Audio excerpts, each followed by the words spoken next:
is a presentation of Fox Sports. We are sports. We are Southeast.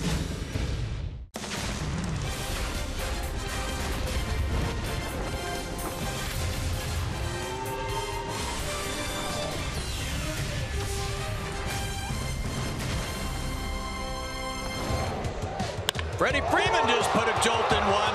Go, ball, get out of here. Gone, walk it off, Freddie. Freddie Freeman making it happen. Boy, oh boy, do the Braves need that. I just finally showed up. Well worth it, you know, it's just nice to finally come through at once. I had a really good feeling right there because that's just kind of where he shines. Wow, what a great call. What a great win for the Braves as Freddie Freeman sent an Atlanta crowd home happy in extra innings. And today, Atlanta has a chance to win a series against the San Francisco Giants. Hi again, friends. Chip and Joe, welcome back to the ballpark. Nice job last night. Great call, great homer, and hopefully another great result for the Braves, who sent Aaron Blair to the mound today. And welcome back, pal. I hope you guys had a good time down on the Cary Ranch down in Orlando last night. But yeah, this is kind of the reverse lock day. You got a guy with 91 career wins going against a guy who's still looking for his first. But Aaron Blair is on the mound for the Braves. He's coming off a good start against Miami on Saturday. Pitched into the 6th inning, only gave up 2 runs. But he will be tested today to try to hold down this San Francisco lineup, because you got to figure the Braves are not going to get a whole lot of runs against Madison Bumgarner. There are some who say Madison Bumgarner is the best left-handed pitcher in Major League Baseball. I know Dodger fans might disagree, but it's hard to argue with this man's results of late. No question. He is undefeated over his last 7 starts. And oh, by the way, his last 6 times he's faced the Braves, he's also undefeated at 5-0. Tough competitor, helps himself at the plate too. He can really swing the bat. Here are his numbers: 91 and 60 in his career. Outstanding work in the postseason. Maybe one of the best all-time postseason pitchers in history. And he's only 26 years old, oh, by the way. So, Paul Bird, it's an interesting challenge for Aaron Blair taking on Madison Bumgarner with a series victory on the line at Turner Field today. It is. Aaron Blair, you know, he's got to grow up. He's in the big leagues, and he's been doing a great job of pitching. Had that rough start in Pittsburgh, but for the most part, he's really done a nice job. And yeah, he's had some poor draws. Madison Bumgarner pitching outstanding right now. Talking to Coach Dave Righetti, the key for him is to really slow the game down, adding the curveball. If he can slow it down and spin it, he's very effective, but just slow and deliberate and easy. And you guys mentioned it, he can hit too. Swinging the axe in the offseason. I just found out my offseason training program was all wrong.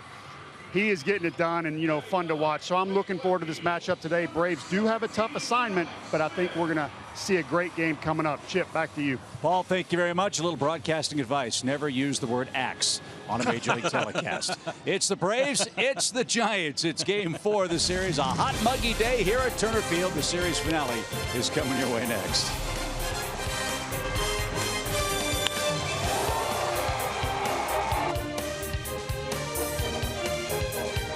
Atlanta Braves baseball is presented by Academy Sports and Outdoors. Right stuff, low price, every day.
Braves baseball is sponsored by Delta Airlines, your local Ford dealer, The Home Depot, and Xfinity. X1 from Xfinity will change the way you experience sports.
Braves baseball is sponsored by your local Toyota dealers, Let's Go Places, and Zaxby's Indescribably Good. Beautiful day to be outside here in Atlanta, Georgia. It is bright, it is sunny, and it is hot here at Turner Field as the Braves and Giants have a matinee performance and the final game of this 4-game series. That's Aaron Blair coming off arguably his best start as a big league pitcher against the Marlins. Tough draw, but hopefully Aaron can break through and pick up his first home win. Well, here's another positive part for Aaron in his 3 day games starts. He's 0-1, but he's got a 3.18 ERA and a very low opponent's batting average against him. He'll hope that that works for him today. Aaron is 24 years old, 6'4", 250 out of Las Vegas. His 4 keys to pitching success today: 1, 2, 3, slash, first, second, and third. He has not had a 1, 2, 3 inning in the first inning yet in any of his first 6 starts. Try to do it in 3 innings, not just the first today. And pick a good lane. We hear Tommy Glavine talk all the time about hitting lanes on each side of the plate. Just stay out of the middle lane with these guys today. And with that good sinker of his, he should get a lot of ground balls because they are an aggressive swinging team. We saw that from Denard Span 2 games ago. His first 3 at bats, he swung the bat 3 times and hit the ball hard 3 times. And it's a different looking Giant lineup with Hunter Pence sent to the 15-day disabled list after pulling a hamstring here last night.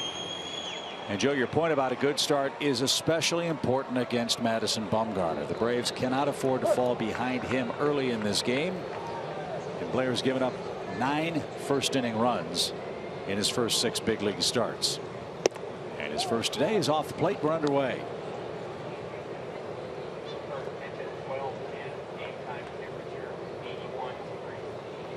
.81 degrees and a gentle breeze blowing.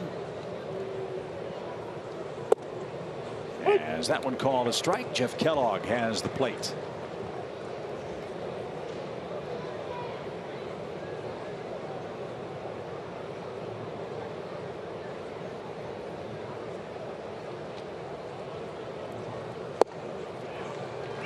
Good changeup. Sinker, slider, curveball, changeup. It's just a matter of location for Aaron Blair. He's not a big strikeout guy. 13 strikeouts and 27 innings on the year.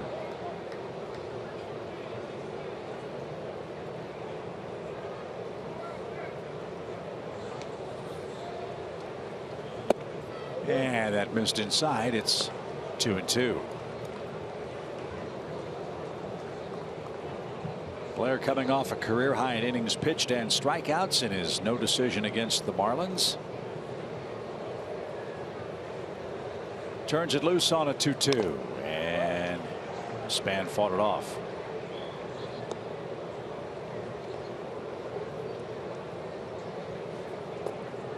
Long road trip continues for the Giants. It started in Colorado, then the series here with the Braves. They'll move on to St. Louis and play the Cardinals this weekend. Braves are headed for the West Coast themselves. Los Angeles and San Diego next up on the schedule.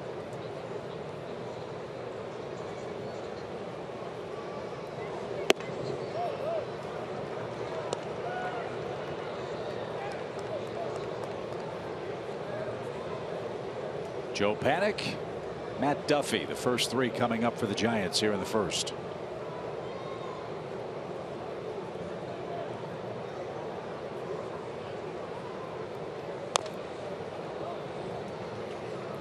If you were with us last night, we pointed out that this Giants team offensively is first in the league in strikeouts, meaning they have the fewest strikeouts. And they've got quite a margin on that. Going into last night's game, they had a distance of 53 strikeouts between them and their nearest opponent. And that second place team wasn't Milwaukee, was it? It was not. It was the Marlins. And Span walks, and Blair immediately in the soup in the first inning. Violated the key. Yep. Here's the Atlanta defense. Smith, Enciarte, and Francoeur left to right. Day off for Nick Markakis. Garneau and Castro up the middle. Garcia and Freeman the corner infielders, and Tyler Flowers is back behind the plate. Aaron Blair knows who he's pitching against today. He knows how tough it is to get runs across against Madison Bumgarner. For a young pitcher, that's just going to add to some of his stress today about putting guys on base. And you'd think, hey, human, just forget about that, go pitch your game. I would assume that's like a hitter standing in against Randy Johnson or Greg Maddux. Yeah, just go with your game plan. He's just like anybody else. Right. He's got to throw it over the plate. Yeah, right. So much easier said than done for Aaron Blair, who has had, as you heard on Braves Live, awful draws for a man just beginning his major league career. And there have been no cupcakes, nor will there be in the major leagues. No. But you look at the names that he's faced, it's been awfully tough. 1 ball, 1 strike for PANIK.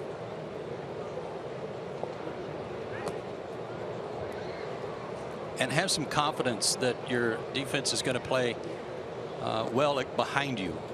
Allow them to put the ball in play, because the last 13 home games for the Braves, they've drastically cut down on their errors. Only 7 in those 13 games. They've gone 5 and 8 in those games. So you're a ground ball pitcher. That one's popped up.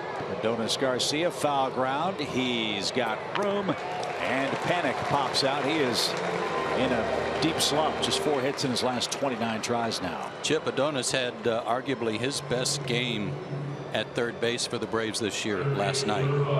He had some tough chances, especially going to his right near the line. Made a diving stab on a line drive that was perhaps going to be a double, diving to his left. He looked real sharp over there last night. So you're right. We've said from day one, if this team catches the baseball, they've got a chance. If they don't, it can be a long afternoon or evening. Here's Duffy, the Giants' third baseman.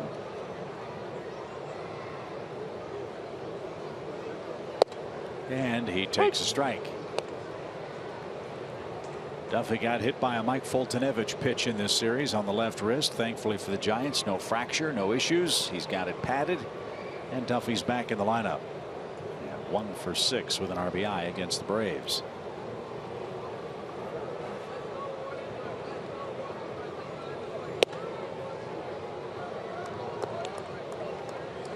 First inning has been the biggest problem for Aaron Blair, no doubt.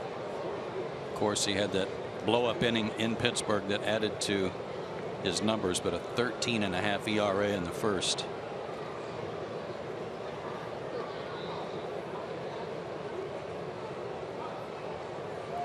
Runner goes, got a great jump. Flowers' throw is going to short hop at second. And Denard Span steals second base. That's his 7th swipe of the season. And he's in scoring position with 1 out. Aaron's got a slide step, and he uses it quite often to try to avoid a base runner getting a good jump on him. But that time there was a little bit of a leg kick. When he still almost slid off the bag, even though he went in feet first. But a good jump for Span.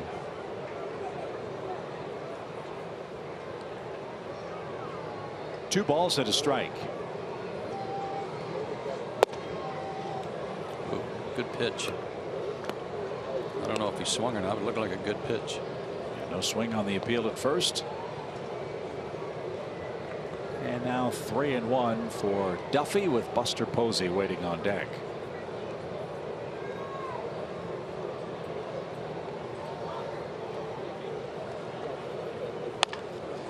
Jammed and hit out to second. And the flip to first is in time. There's the second out.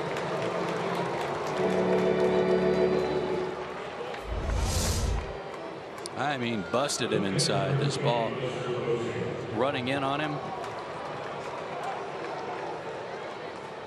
Probably ball 4, but he couldn't stop his swing. So with 2 outs, Buster Posey digs in. It's been a quiet series to this point for the Giants superstar.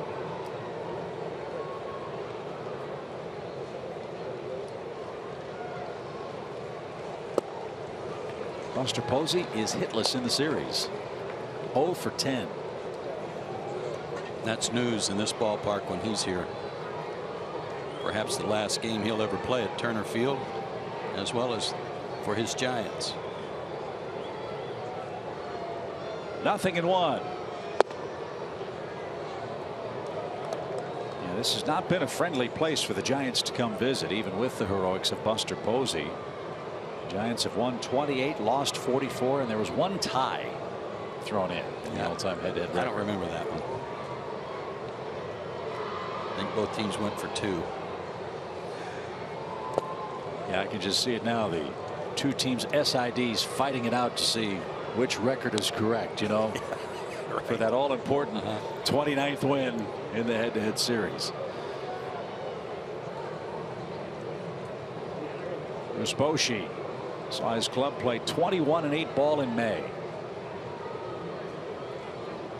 And they surged to the lead out west. Fly ball toward right, long run. Frenchie won't get there. It's in the seats. 2-2. Braves have had Posey fishing a little bit, trying to keep the ball away from him. They keep him honest ever so often with a good fastball in. But mostly it's been soft away, and that's about the best that he can do, is try to send it to right field down the line. And he's swung and missed a few times too. And if they're pitching him away, they're playing him away in the outfield. And Ciarte swung way around toward right. They're trying to jam Posey and missed. The count now full.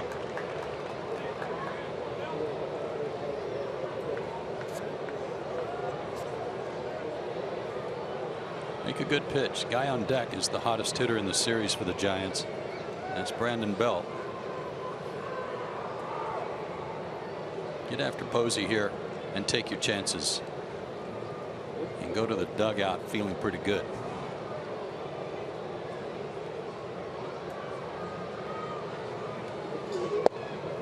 Try the inside corner. Flowers held it there but didn't get the call. And Blair has issued his 2nd walk of the opening inning, and now he will have to face Brandon Belt. That looked like a good pitch too. And a front door breaking ball, and not just Flowers but Blair kind of froze on his follow through too.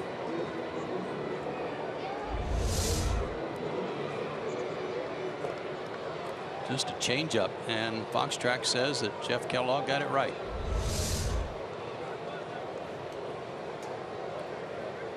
So no special K for Blair or Kellogg.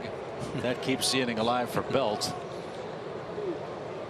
who's hit 6 homers. And he was thinking about a 3-run jack here in the first. No balls and a strike.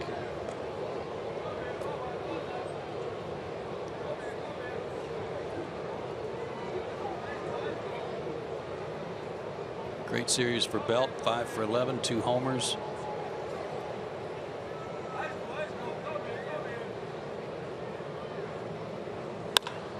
Fly ball center.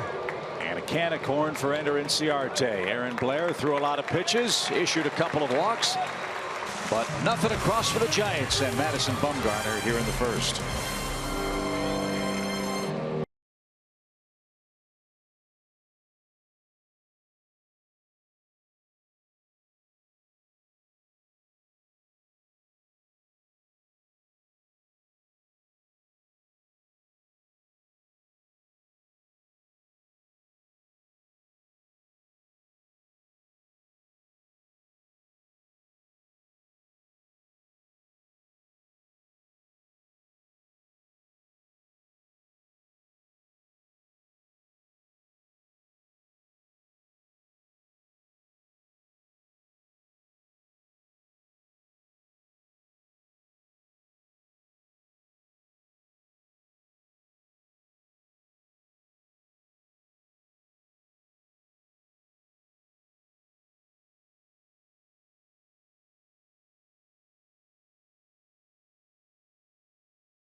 Can continue their momentum from last night's ball game and see if it carries over here in the first against just one of the best pitchers in baseball, Madison Bumgarner from Giants. 27 years old, 6'5", 250 out of Hickory, North Carolina, former first-round pick.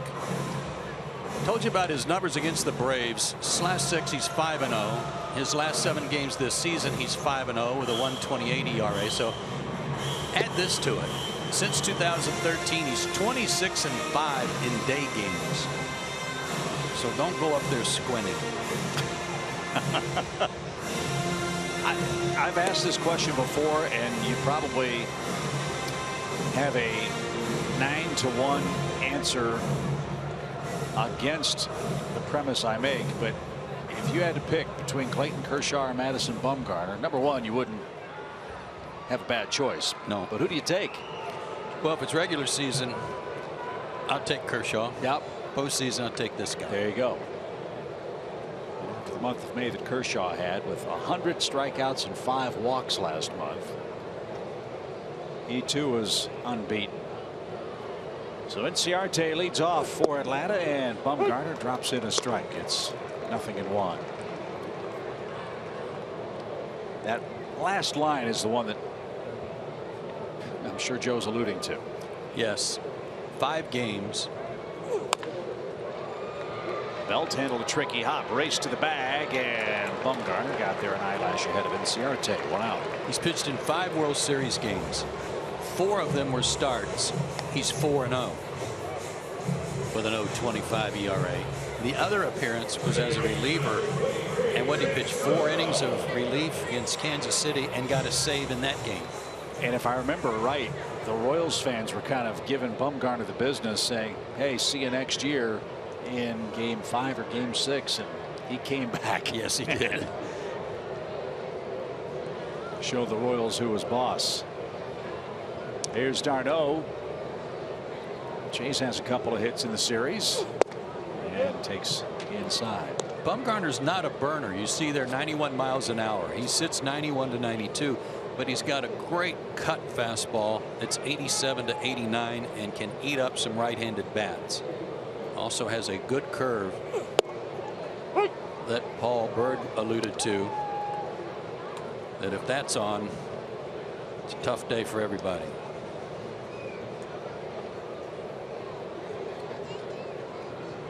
Right-handers hitting just .225 against Madison Bumgarner. 222 at bats. He has struck out 65 of those hitters. Those are the righties. Lefties hitting only 180 against him. 50 at bats with 18 strikeouts. And that's stroked into the seats left. 2-2 your count.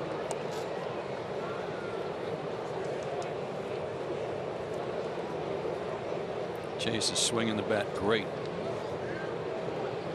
And a pinch hit double last night that just missed being a home run.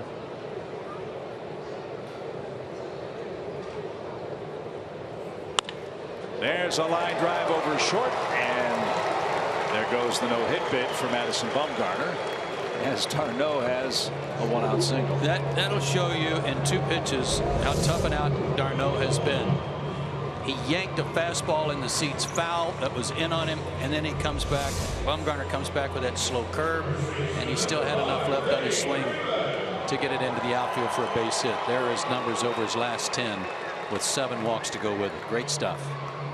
Speaking of great stuff, this man provided the great finish last night.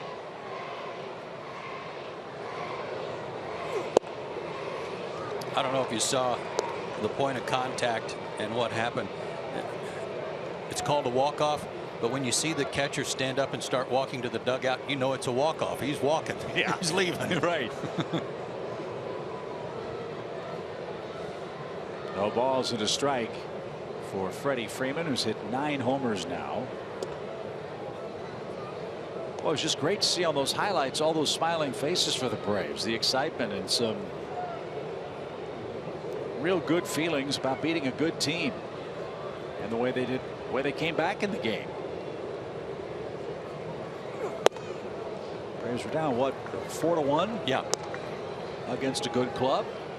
Yeah, and against a guy they'd never seen before. And the 3rd time through the order, they finally started making some headway against Suarez. And it started with d'Arnaud and MALLEX Smith.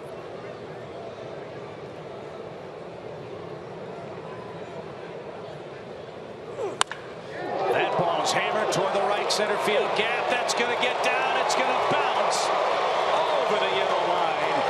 And that robs Freddie Freeman of what would have been a sure RBI. Man, oh man, a run in the first or more against Bumgarner would have been a huge start. Fastball down and in, got clocked. So back-to-back at bats for Freddie Freeman, a home run and a ground rule double. The ball was jumping, and d'Arnaud would have scored had it not skipped out. But you've got Jeff Francoeur, who's riding a hot streak here at home. Jeff's done great work against the lefties as well. Let's see if he can bring home d'Arnaud from third base. 2 for 9 with a homer against Bumgarner.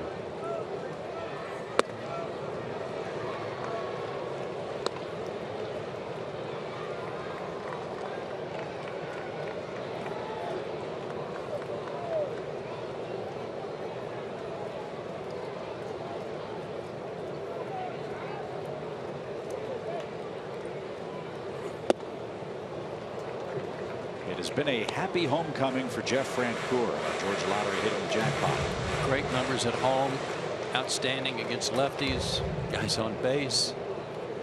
And hitting .500 over his last 9 games. 9 for 18 on this homestand. Take that, won't you?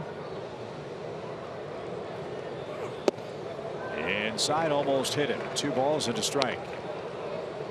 I think he was one of the most excited guys last night, Jeff. He was the first one to hurdle the railing over there at the dugout.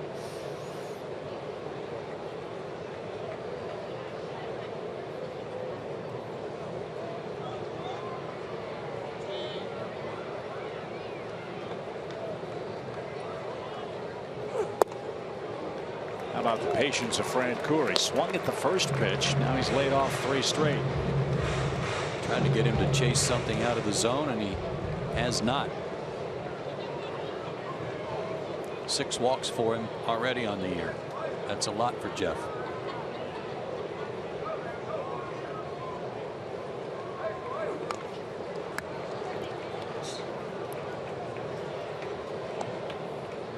So now it's a full count with Adonis Garcia waiting on deck. Well, that was a 3-1 cutter. I'd be surprised if Jeff sees anything other than the fastball. I mean, something besides the fastball, because that's he's got a base open, and he knows Francoeur's been hot.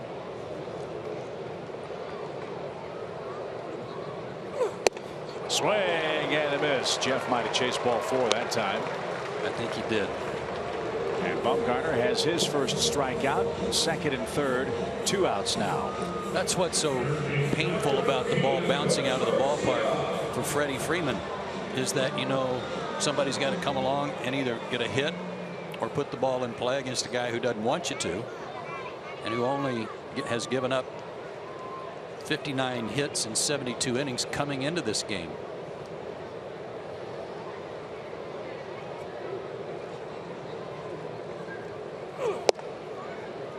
That missed inside. 1 ball, no strikes. Adonis Garcia 1 for 10 in the series, and batting .240 overall for the year.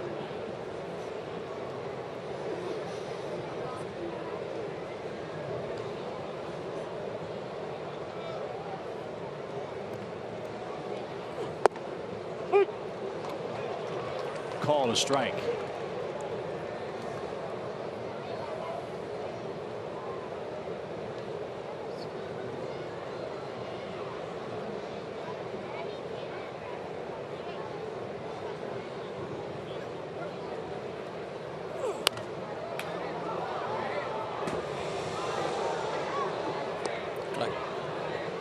Adonis got a good one to hit there, and he missed it. He's frustrated by that.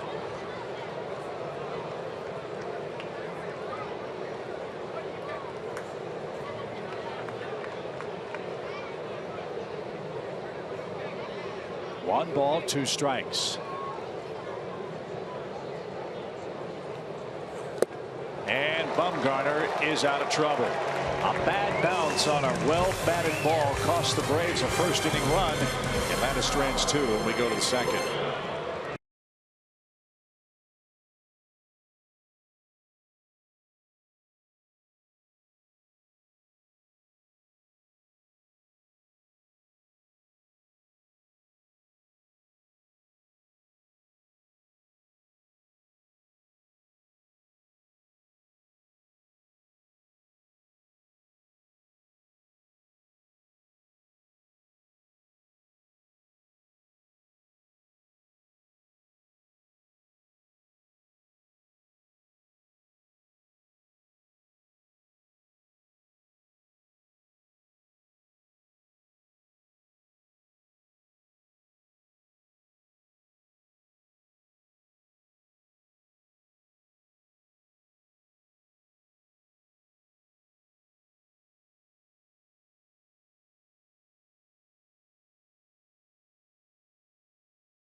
Ballpark today with his son Michael. He checked the weather before he came out, dressed for the occasion. They are certainly decked out in their Braves gear today, representing. Looking good. As Aaron Blair goes to the second inning, one of a bevy of young starters used by Atlanta this year. I love this graphic. It just shows you how much confidence the Braves have in these young guys, and are running them out there to get more experience, get better, hopefully each time out, and hopefully that will apply to Aaron today as well. But cut down on the walks. 2 of them in the first inning, but nothing came across as Brandon Crawford leads off. He's the Giants shortstop.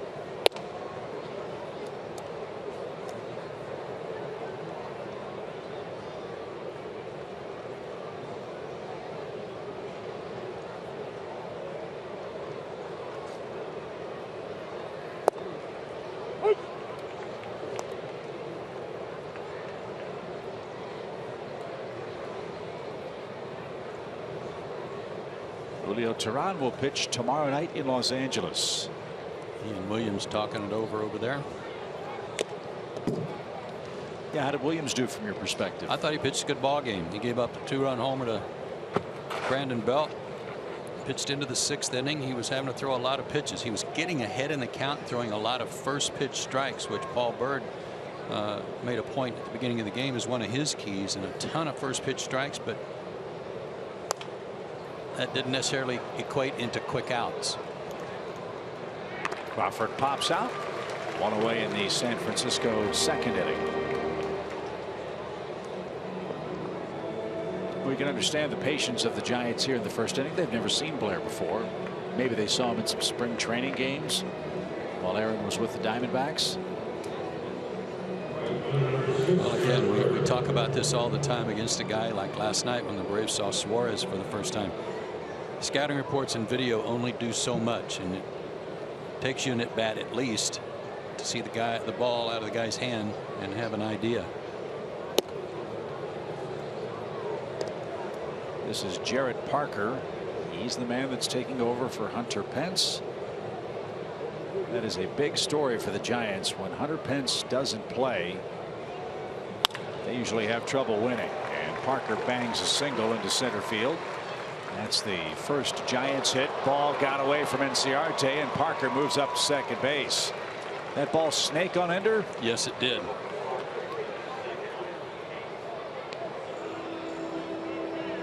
He may have picked his head up a little too soon also, but rolling on the grass, sometimes the ball will snake on you as an outfielder, and that one was, and went to his left as he was looking up. An aggravating error for an outfielder. So now Gregor Blanco will hit with 1 out. Blanco at 280 on the year. Hunter Pence not the only injured Giant outfielder. Angel Pagan is hurt. They're a little thin in the outfield. They called up a guy, Mac Williamson from Sacramento, who was having a good start to his year. They got Tomlinson who can play out there too.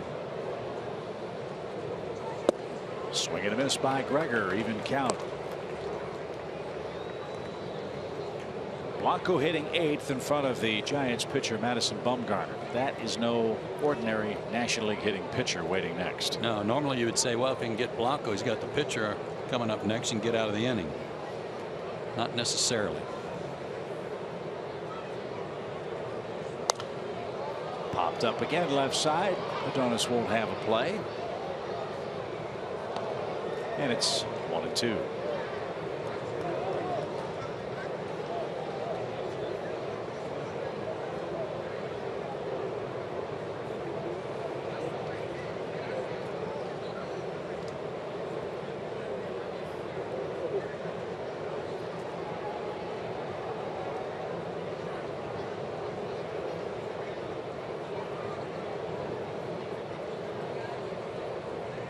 Swing and a miss. Blanco is down on strikes. There's out number 2. And that will bring up Madison Bumgarner, who matches up so many times on the mound with Clayton Kershaw. He's also matched up with him at the plate with good results. I'll say 12 career homers as a pitcher, and 2 of them have come off of Kershaw.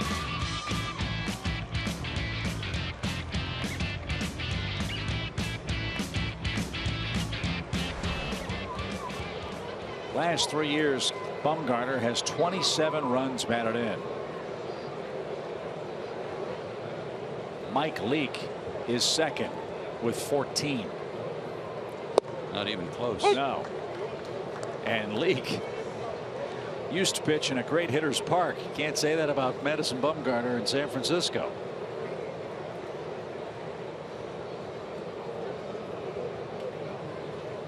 Parker at second, 2 outs. Ground ball left side. Garcia's got it. 360 spin, and he loads up and throws a strike to first. Nice work by Aaron Blair. Nothing doing for the Giants. Home second coming up.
Braves Giants, bottom of the second.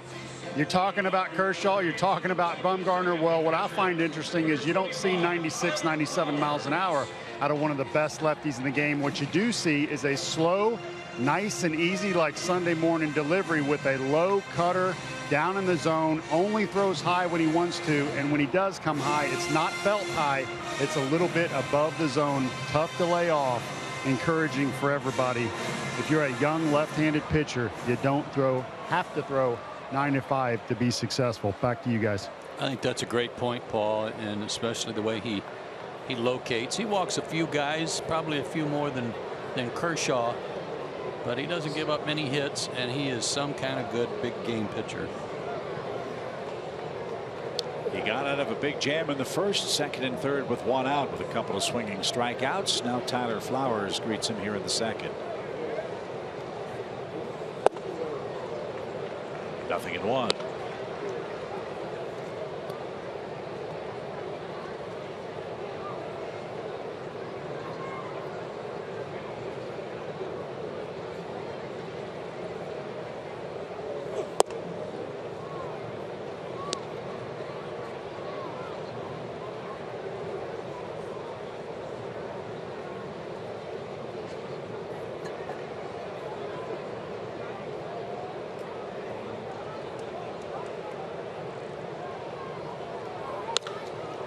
High fly ball toward left. Gregor Blanco, shy of the track, will make the catch. And there's the first out.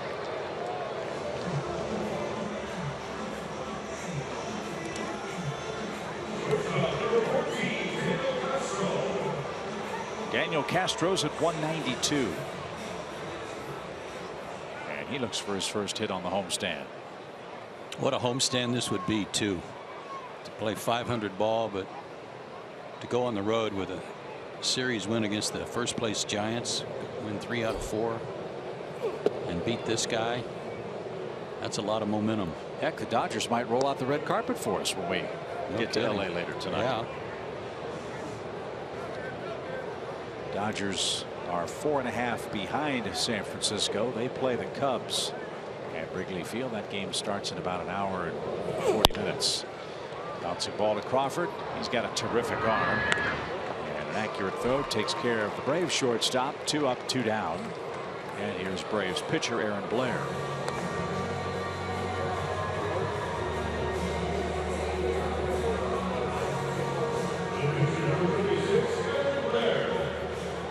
Hey, Aaron's got the same batting average as Bumgarner coming in. Okay. Aaron's probably thinking the same thing that you're thinking. Let's not get carried away here.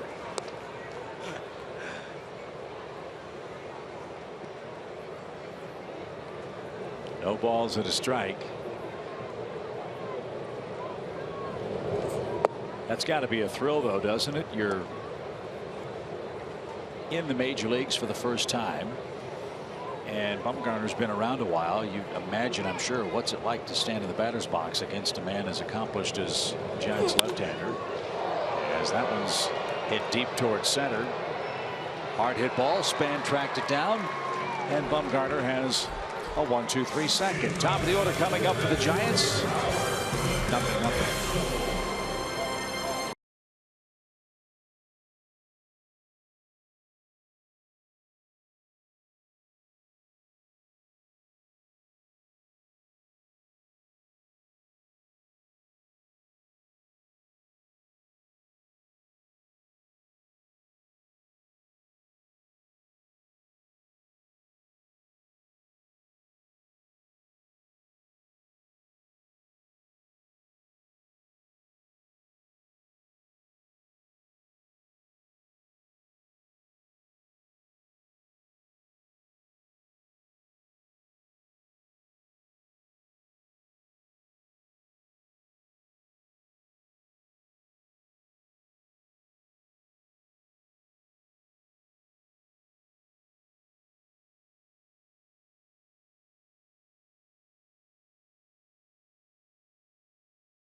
The third inning, it's Bumgarner versus Blair in game 4 of this series.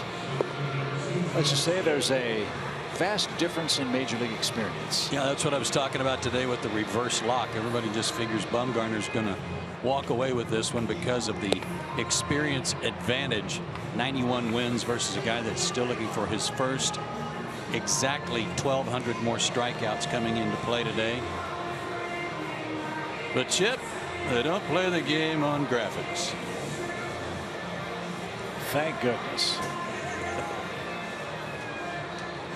As Aaron Blair will face Denard Span for the second time. Span walked, stole second, was left stranded when Brandon Belt flied out to end the opening inning.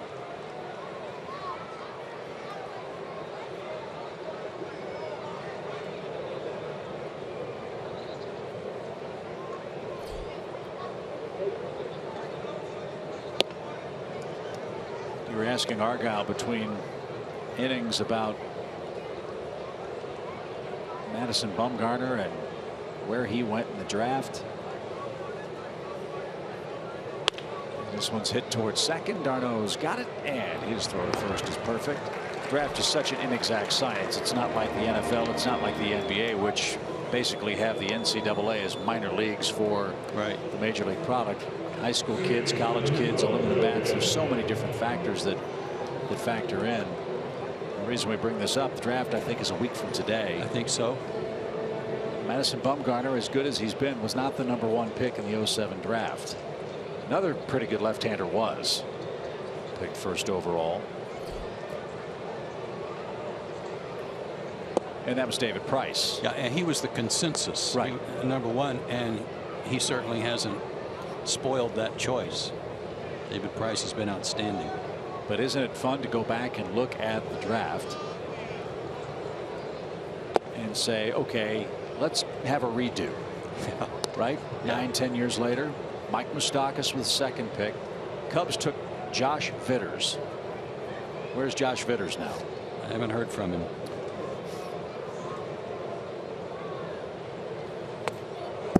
Pirates, who kept drafting pitchers that didn't pan out and got hurt. Daniel Moskos was the 4th pick. I think he was a Clemson kid. 5th pick, Matt Wieters, Georgia Tech, went to Baltimore. Good choice. Ross Detweiler was 6th. Matt Laporta. who I think besides Wieters was considered maybe the best hitter in the draft. Power guy, I think, corner guy. Casey Weathers was 8th to Colorado. Jared Parker 9th to the Diamondbacks, and the Giants had Bumgarner fall in their laps with the 10th pick. The point of this is there has to be some luck in how your franchise is built through the draft. You don't know what you're getting. Scouts are projecting in many cases. And that was why I wanted him to look it up, wanted Argyle to check it out, because of what you just said. The Braves have the 3rd pick. They're going to do so much homework day after day. They're probably changing their board daily about, you know, the top 10 guys in the draft and who they like the most, maybe even deeper than that. Which guy are we going to take 3rd, and which guy might be available to us at the 3rd pick? It is literally a crapshoot, hoping that you've chosen the right guy. Obviously, looking back at hindsight, 4 of those 10 teams picked the right guy, and the other 6 are kind of do-over time. And it's not because they didn't do their homework. They just didn't have any luck in picking the right guy. And that's the hardest thing to quantify, isn't it? Yes, it is. It's what makes this game so exciting. Nothing doing for the Giants. Blair pitching well through 3.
Time for a look at the T-Mobile greater coverage of baseball. Here's some news from the Braves farm system. Hey, that's interesting. Terrell Jenkins going to get a little work out of the bullpen. That might mean some movement for him a little sooner than later up to the big league. Sean Newcomb strike out an inning.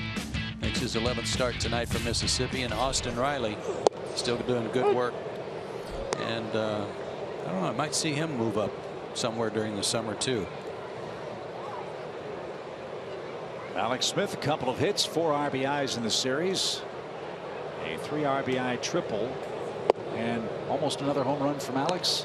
Yeah, he was going to get a little shovel help from Parker in right field, who almost caught the ball and then lifted his glove up and almost lifted it into the Braves bullpen. Interesting too, Joe, that here we are with Madison Bumgarner, a left-handed pitcher. Alex Smith has seen limited time against the real tough lefties. Brian Snitker's letting him play. As this one's popped up, Crawford drifts out at short, and he'll glove that, 1 man down. Well, one of the choices perhaps that Brian Snitker had today was either Markakis or Mallex Smith. One of them was going to play. Frank Coeur was going to be in there, and you just decided to give Markakis a day off, and a good experience for Mallex. That's part of it too. He could play Garcia in left. Could, yes. But he hasn't done that up here since he was sent to Gwinnett to learn how to play left field. So Just find it interesting that decision went MALLEX's way as Cincinnati pops one into shallow center. And there's out number 2. Yeah, one more thought on our draft discussion a moment ago. Yes. Tip of the cap to the Braves scouting department and baseball operations department. This is an exhausting time, but an exciting time as well. You think of the men that have crisscrossed this country, watching kids in backwater towns all across the country, trying to find the next big thing in baseball. Think of the man hours, the auto mileage, the greasy spoons with absolutely no recognition. Thousand Island dressing. I mean, yeah, just by the gallons, right? I mean, just it's oozing from their pores by the time the pick is selected. But anybody who knows baseball really appreciates what those guys do. And when the Braves have their draft choices made, I can't wait to have some of those folks join us if they're interested in the booth to talk about it. Yeah, I'd be interested in what the sabermetrics guys say about free agent scouting with respect to this draft. And the reason I say that is that the scouts can go look at one of the guys that's considered one of the preeminent draft picks for the 2016 draft. And you might see him on a bad day. You might see him early in the year where he's not really in good shape, and then by the end of the year he's rounded into form. But if you just go by the numbers, you say, well, he had a bad year, we don't want him. If it's a sabermetrics type reading, you got to put eyes on the guy, and you got to do it 2 or 3 times, if not more. Then you got to have your cross checker come in and see if he sees what you see when you turn in a good report on a guy. How many times were you scouted? Do you remember? I don't know. No. I just know that I was lucky to get drafted out of high school because like 2 days before the draft, I was playing a doubleheader against Darryl Porter, and there were a million scouts there. And I had a good day as a doubleheader. I had 4 doubles in the doubleheader, and the next day 6 scouts are there working me out because they didn't know who the heck I was. And as it turned out, I got drafted by the then Washington Senators. Full count for d'Arnaud, who has the first Braves hit, and he's going to have a second one if this drops, and it will, in front of Parker and right. So you can see what a tough out d'Arnaud is. Joe made the point in his first at bat. He was early on a fastball and then hit a breaking ball to left field. This one down and away, and he just served it into shallow right. Talk about pesky, man. This guy will just drive you crazy. That makes him 7 for 20 on the homestand. Did you see that when he rounded first? He had a little chipper sidestep thing going around first. Really? Base. Yeah. Had that left shoulder kind of dipping down. Well, let's see if Freddie can split another gap but get a better bounce. And a swing and a miss. Freeman absolutely murdered a pitch against Bumgarner his first time up. But the ball hit either right on the lip of the grass on the warning track or on the very first part of that gravel track and bounced into the seats. And with d'Arnaud's speed, he would have scored easily on that 2-base hit, but by rule, runner at third has to stop. And then Bumgarner got a little mad, struck out the next 2 hitters, and has kept it scoreless. For d'Arnaud, that was his 6th multi-hit game. This is out of 19.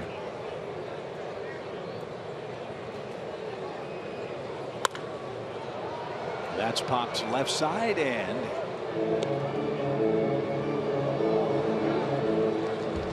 it's a 1-2 count.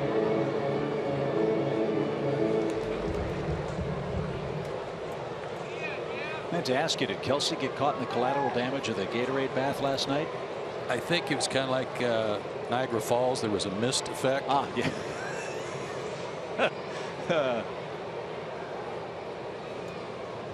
1 ball, 2 strikes. Yeah, it was nice to see the players genuinely excited and happy and celebrating. They earned it.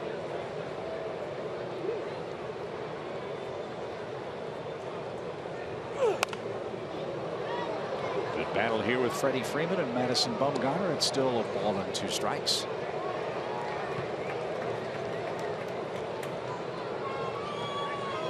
And more than any Brave, probably a great night for Freddie Freeman. You know, he's aware of his struggles and the roller coaster ride he has had at the plate this year.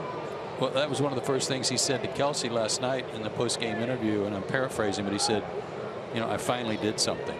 You know, he's been struggling so much. Runner goes. It's a swing and a miss. And Freddie Freeman and the Braves are out in the third inning. Blair and Bumgarner. No score.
Park season tickets are now on sale. The Battery Atlanta and SunTrust Park will soon offer the best entertainment experience in Atlanta with great dining options and boutique shops on site.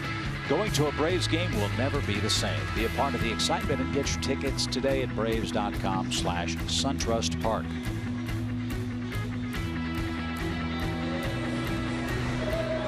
Blair and Bumgarner matching zeros through 3. In fact, Aaron's given up only 1 hit. The Giants have had 3 base runners because of a couple of bases on balls in the opening inning. Yeah, and this is begins a stretch where he actually pitches his best baseball, the 3rd, 4th, and 5th innings. 1.80 ERA in the 3rd, 3.86 in the 4th, 2.25 in the 5th, and had a 1-2-3 inning in the 3rd inning. So settling in. Challenged Buster Posey with a first pitch fastball and got ahead of him. Posey walked in the opening inning. And same pitch, same spot. 0-2.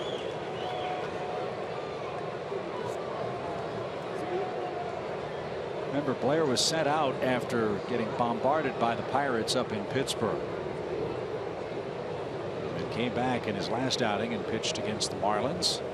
And looked very good. Career high in innings, career high in strikeouts. And you hope that the thought process for Blair is, okay, I can do this. That delete button that Don Sutton talked about with Mike Fultonevich after a poor start. Maybe that's taking place for Aaron Blair today. The pitch is fouled away, and again Posey was reaching. Well, I have to ask Paul Burt about this, but the one thing that I would guess that Roger and Brian Snitker are looking for from these guys are reducing the number of mistakes with each outing, that they're getting more confidence, they're gaining a comfort level and a rhythm where they know they can make good pitches and repeat their deliveries on a consistent basis so that those mistakes are limited. Yes, you're right on, Joe. And the one thing I would also add to what you're saying is they each have to figure out what they have to do to survive and pitch in the big leagues. Specifically with Aaron Blair, you notice today he started out, and the first 2 guys he walked, he threw a series of full count changeups and a full count fastball in. 2 hard pitches to throw for strikes with 3-2. But if he doesn't strike guys out, that's the kind of pitcher he is going to have to be to pitch well up here. His first couple starts, he didn't do that. It was fastball, fastball, fastball, and he was very predictable. So now he is starting to settle in and pitch his game. Looks more relaxed, and I think we like the results of what we see so far today. No doubt. Paul, would you also agree that these guys along the way, they've got to figure out how to pitch out of jams too, how they got to be their own reliever? Yes, everything's magnified up here. I mean, the crowd's bigger, the broadcast is bigger. How about that swing from Posey? We'll take that. But everything is magnified, and so you don't know how someone is going to react to that until they get up here. The next step is pitching with guys on base, and as you see, his changeup is so good. It's a pretty good guy to get to throw your bat across the screen, huh? You bet. So it's nice to see him calm down, relax, and pitch his game with guys on and off base. One away for Brandon Belt, and that's fouled at the plate for a strike. We showed you Braves have a huge lead in starts made by pitchers 25 years of age or younger. So they are truly learning on the job here in the big leagues. As this one's cracked towards center field, Inciarte on the run. He's not going to get there, and that one's going to bounce into the seats. Brandon Belt continues his hot hitting here in Atlanta. He's got a one-out double. Man, what a road trip for this guy. He came in 6 for 20 with 4 doubles over those 20 at bats, some of which was in Coors Field. And he's making this park look like Coors Field.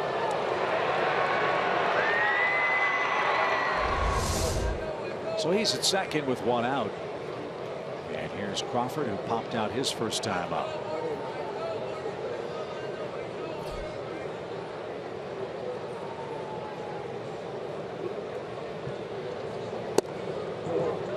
As I'm sure you and Paul would agree, it's difficult to win a game at the major leagues, even if you're a seasoned veteran. And for Aaron Blair, who's starting for the 7th time as a major league pitcher today, one disadvantage that this Braves young staff has is the Braves don't score a lot of runs. There is very little margin for error. In fact, the Braves starters have received 96 runs of support this year. That's last in Major League Baseball. By comparison, the Boston Red Sox, who've played one more game than the Braves, have given their starters 247 runs. Wow. Little roller right side. Freeman should scoop it up. Blair got to the bag in time. Runner to third, 2 outs.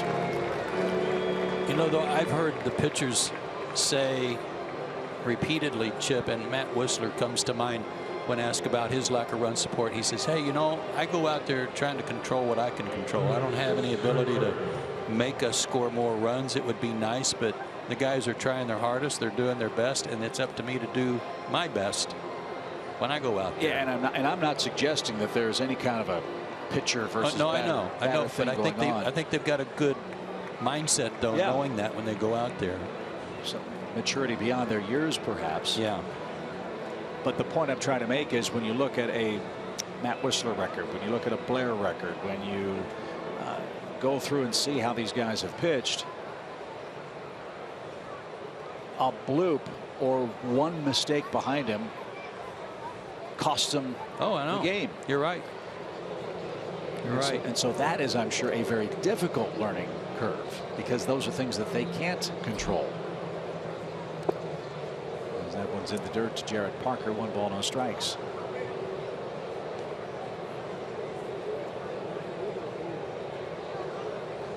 I like this shift. They put Castro right up the middle to the first base side of second base. Parker's hits in this series have been right there.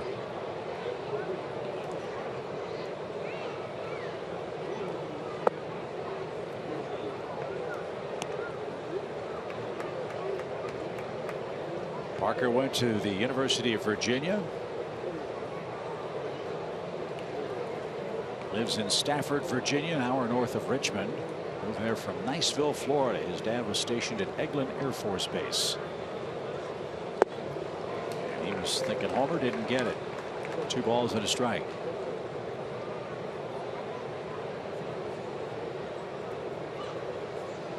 Parker born on New Year's Day, 1989. Second round pick in 2010.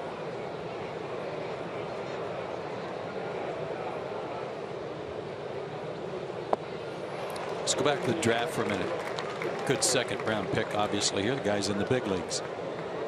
But think about that draft where Bumgarner dropped to the Giants. Think about the draft where Buster Posey, who was the consensus #1, and 4 teams passed on him, and he dropped to the Giants. There was some luck involved there. Sure. When the Braves drafted Jeff Francoeur, right, he was telling teams, I'm not going to sign with you. I want to play for the Braves. And teams didn't draft him. That happens too. Yeah. When you factor in the economics, the agents, and all that kind of stuff. A lot of moving parts. But not all of your good players have to be first or second round picks. Exhibit A of that, the St. Louis Cardinals.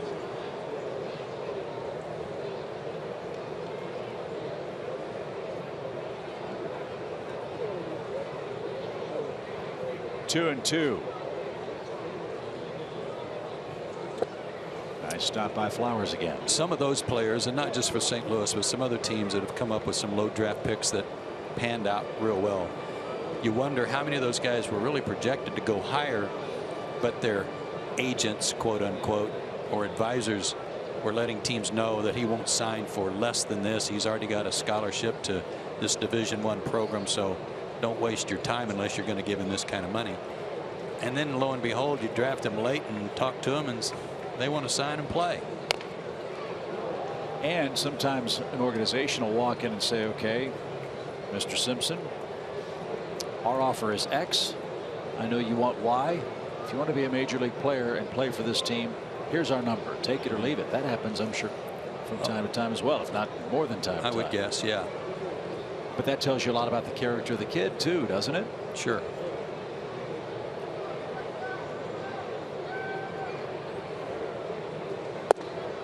Strike three. What a pitch to retire Parker. Belt left stranded at third base. The Giants have stranded 3 in scoring position in the first 4 innings. Now let's see if Aaron Blair can get a 4th inning run. No score.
For Madison Bumgarner will face Jeff Francoeur, and he's our Home Depot tools from the dugout. 2 guys for the Giants that have great first pitch strike percentage,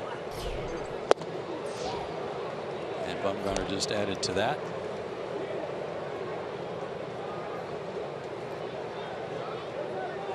Tom's talked about that a lot, the strike one versus what you do with your 3 pitches, first 3 pitches of an at bat. Tommy Glavine always liked to say, I want to be 1 and 2 after 3 pitches, if possible. Strike 1 wasn't as big a deal for him, but if he could be 1 and 2, he felt like he had the hitter in a perfect position to resolve the at bat favorably. Paul made a great point about that last night, Chip. He was talking about how in their pitchers meetings with Leo Mazzoni, as Jeff goes down swinging, he would say, if we get strike one, then we can enact our plan. You know, the way we want to pitch to a guy, because we've already put the hitter on notice that we're coming after you. We're throwing strikes. You better be alive. 4 strikeouts for Bumgarner. Garcia was the second strikeout victim of the day. As this one's hit towards Span in center, and Denard to his right makes the play, 2 out.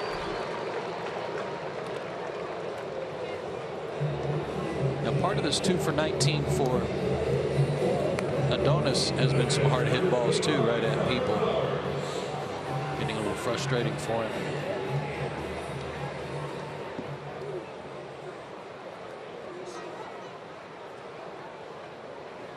Flowers hit a mile-high fly ball to Gregor Blanco in left. That led off the Braves' second. So he's 0 for 1.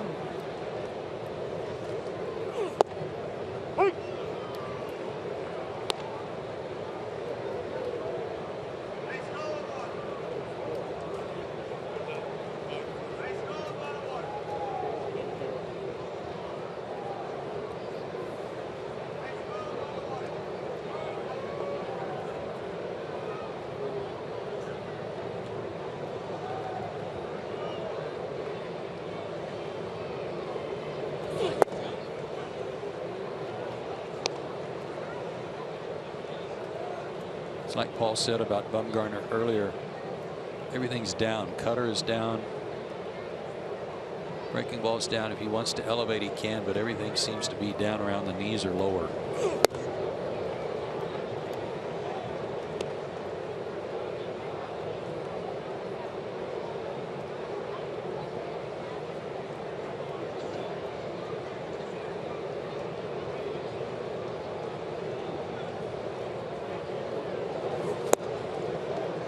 Two balls, 2 strikes. It's a unique delivery too. I mean, there's such a big separation of hand and glove.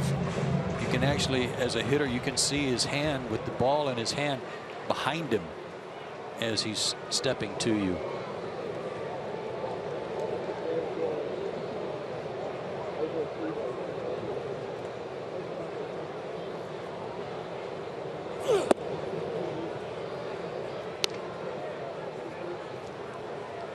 Not as an exaggerated hit turn as some of the other starters on their staff, but a hit turn nonetheless. Throws across his body a little bit. Long arm action.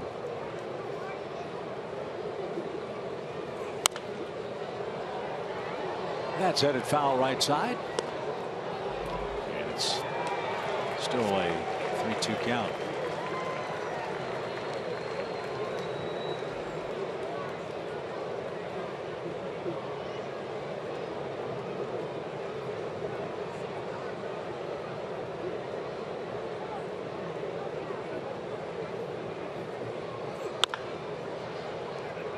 Good battle here.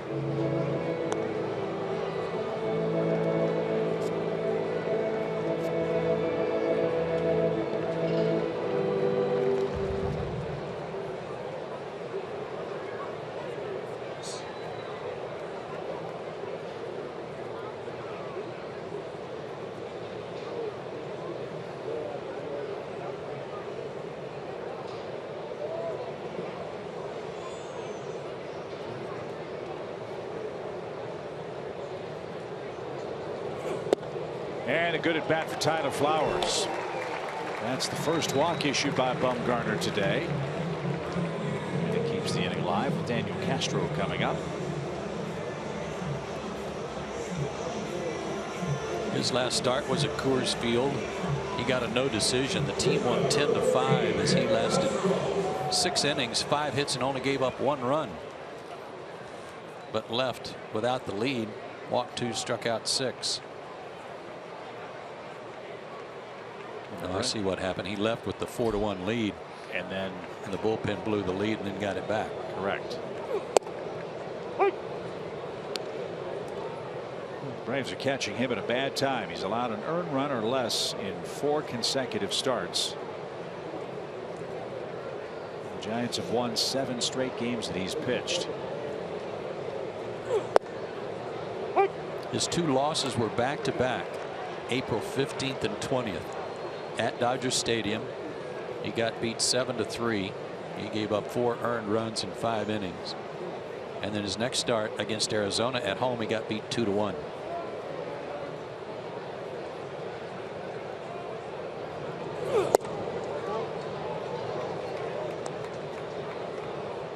Castro looked that one outside. 1 ball, 2 strikes.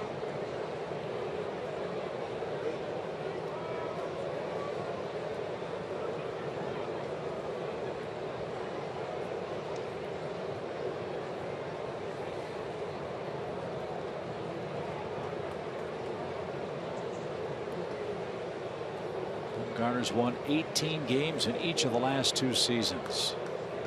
36-19.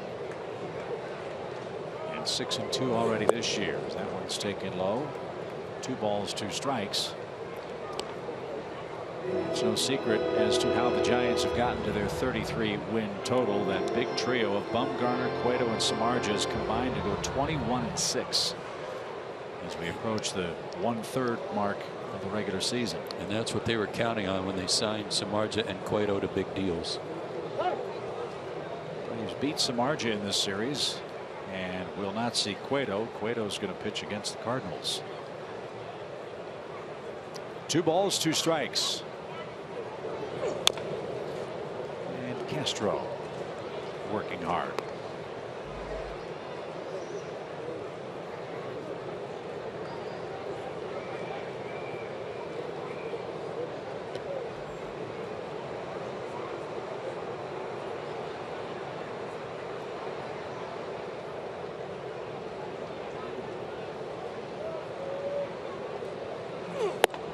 Swing and a miss. That's 5 strikeouts for Madison Bumgarner. That ends the Atlanta 4th. No score.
By Academy Sports and Outdoors. Right stuff, low price.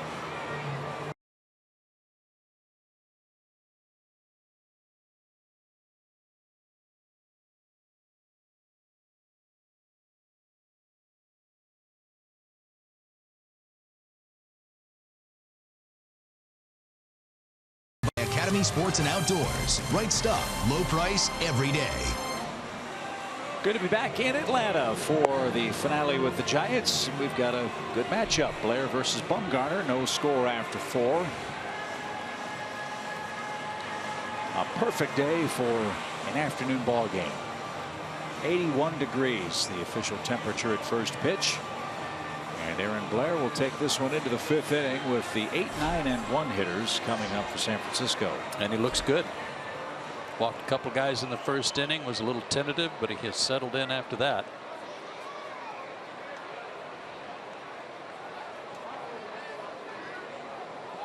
Giants have left 4 on base, 3 of them in scoring position in the first 4 innings. Blanco a key strikeout in the second, with Jared Parker at second with 1 out. So his second look at Blair begins with a ball inside, 1 ball, no strikes.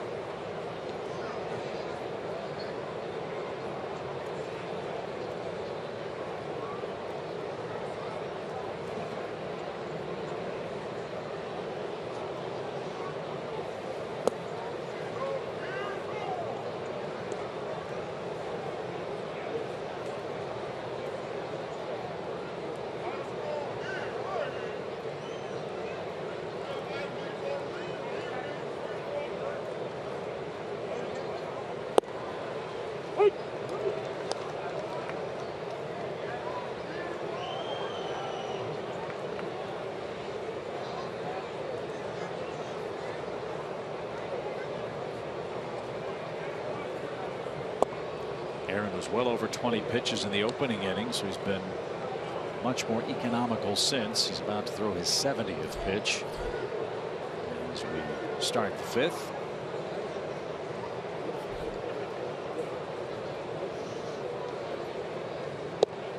And it's a leadoff walk.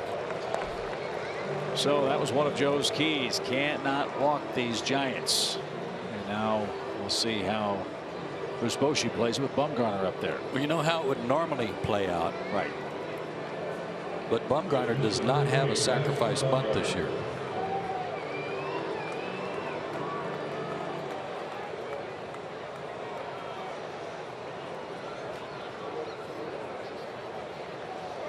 He's almost like a DH that gets to hit for Madison Bumgarner every time his turn comes up. I was thinking the same thing earlier. When you lose Hunter Pence in your scouting report,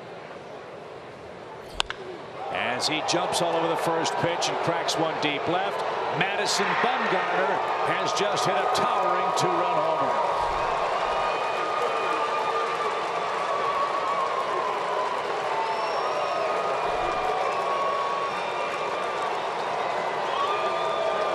His 13th career homer, his second this year, and Bumgarner's just given himself a 2-0 lead.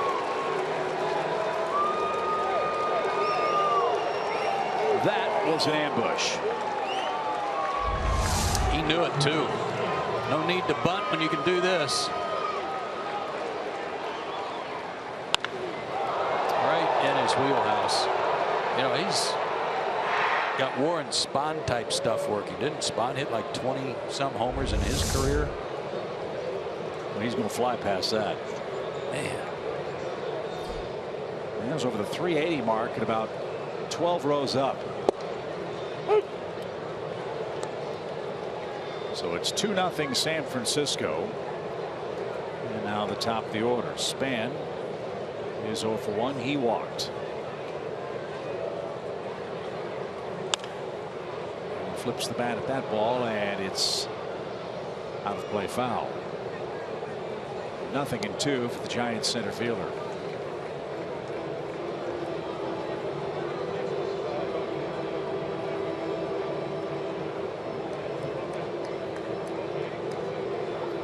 .46 home runs for San Francisco this year. They have 2 by their pitching staff. Bumgarner's got them both.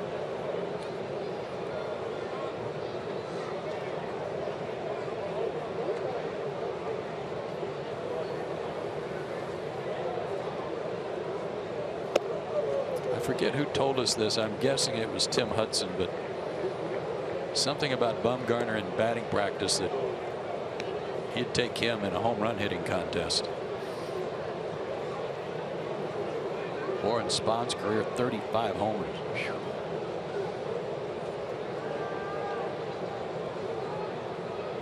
One ball, 2 strikes.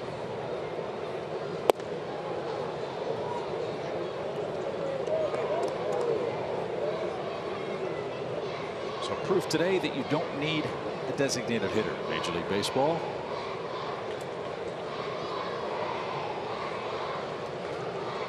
And it's obvious Bumgarner works on his hitting as much as he works on his pitching. Full count.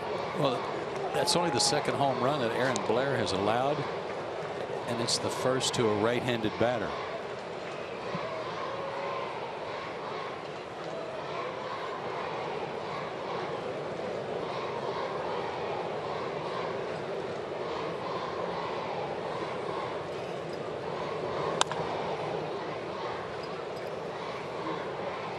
Still a full count for Denard Span. Tail of the tape on that homer, 411 feet.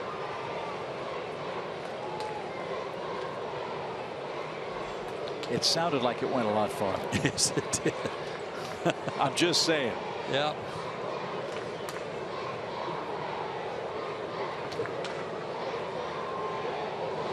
And Span walks, and this is what you don't want to see. Aaron Blair nibbling. This is a contact team. He's a contact pitcher. The Braves have been playing well defensively, and they've got a fast runner aboard and already down 2-0.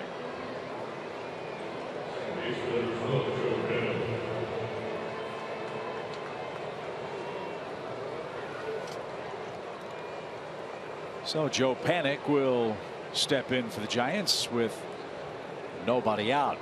Lots to talk about on Braves Live, presented by Xfinity. That will follow us here at Turner Field. We'll review this series with the Giants, and we'll preview our set coming up with the Dodgers. Jerome and Nick Green manning the post today.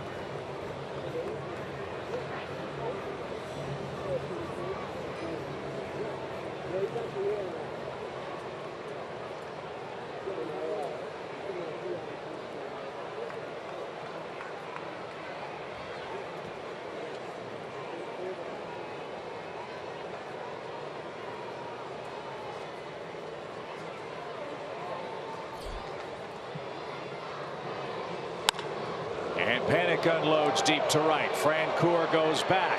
That message wasn't what was intended. The Giants have hit two two-run homers in the inning.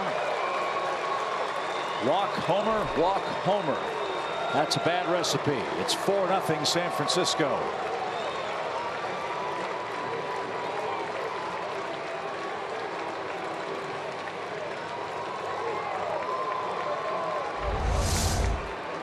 As we've said so many times before, if it's a solo homer, that's one thing, but when there's a walk that precedes it, that's not.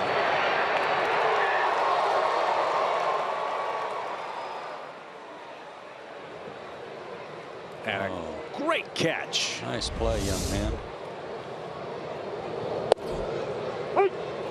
That kid was from Snellville. Pretty sure.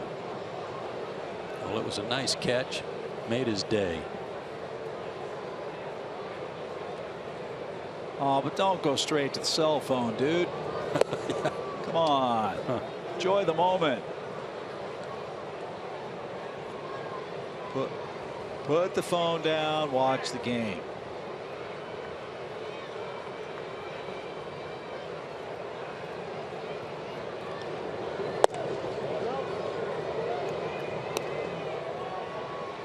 I'm guessing he's Snapchatting or Instagramming his home run catching heroics. Argyle, is that what the millennials are using now? Is it Snapchat? Okay. I don't think he qualifies as a millennial, but he's got the technology down.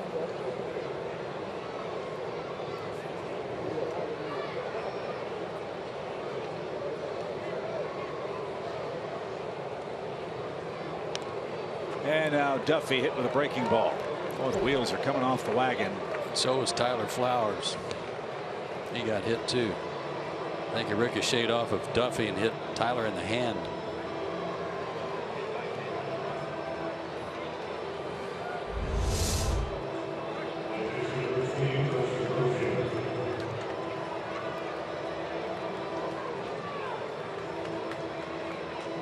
And Buster Posey, a fellow catcher, is wasting a little time outside the batter's box to allow Flowers to get some feeling in his hand. His bullpen just got started, so it's doubtful O'Flaherty would be ready yet. So Blair's got to face Buster Posey. with Brandon Belt waiting next. He really needs a double play ball here.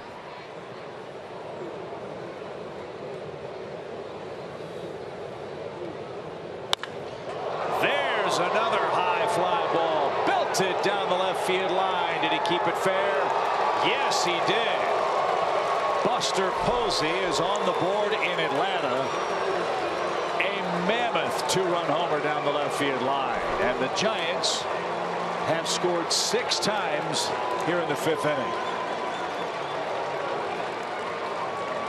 Well, he saved him up, didn't he? 0 for 11 at Turner Field, a ballpark he loves to hit in. And his first knock is up in the terrace level down the line. Again, fastball, belt tie, inner half. And right on the walkway. So Aaron Blair departs. 6 runs across in the 5th inning on 3 2-run Giant homers.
Two-run homer got the home run hitting parade started for the Giants. They've hit 3 of them in this inning, and they've taken a 6-0 lead. MLB.TV Premium, the #1 live streaming sports service, delivers everything you've come to expect and more.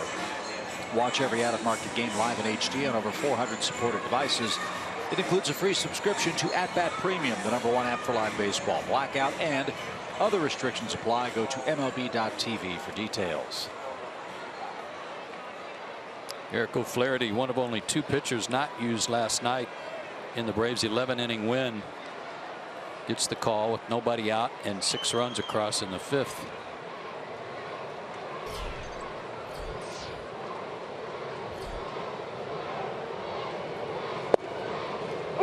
Since we're going to San Diego, I can't help but think about the Anchorman movie with the immortal Ron Burgundy.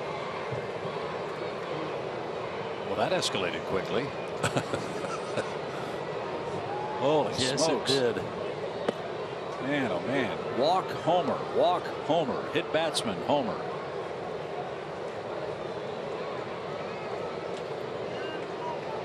Bumgarner, Panik, and Posey.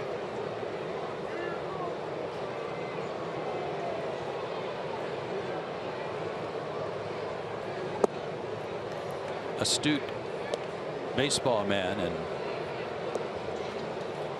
Hall of Fame camera operator Tex Fay had a question. He was wondering how many RBIs the Braves have given up to pitchers this year, and he's right.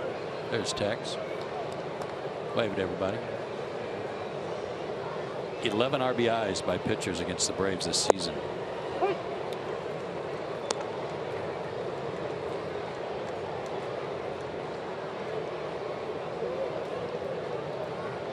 Jake Peavy didn't have an RBI in his start here, but his hit and stolen base attempt turned into a huge play for San Francisco. Helped him win a game. Well, Bumgarner launches one, and then 2 guys follow him with homers, so he's probably a little ticked that, you know, he kind of showing me up over here. Just what the Braves need. A ticked off Madison Bumgarner.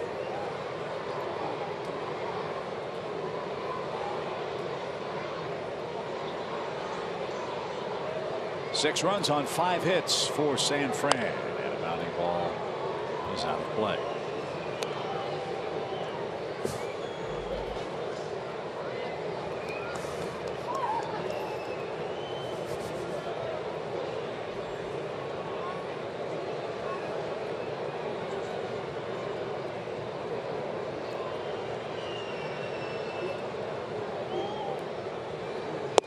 And inside, ball 4. So Brandon Belt's aboard. He's reached twice. That's the 3rd walk in the inning issued by the Braves, along with a hit batsman. Well, Brandon Crawford's got to like his chances. Oh yeah. Every walk and hit batter in this inning has been followed by a real loud crack. Well, he knows how to drive in runs. He had 23 RBIs in May. That was 3rd highest in the National League. And a shot toward short. Nice diving play, but Castro can't corral it. And it looked like he rolled over at shortstop. Fortunately, he didn't hurt himself. And Crawford has an infield hit. That's right there. absurd, yeah. Always on that diving stop like that.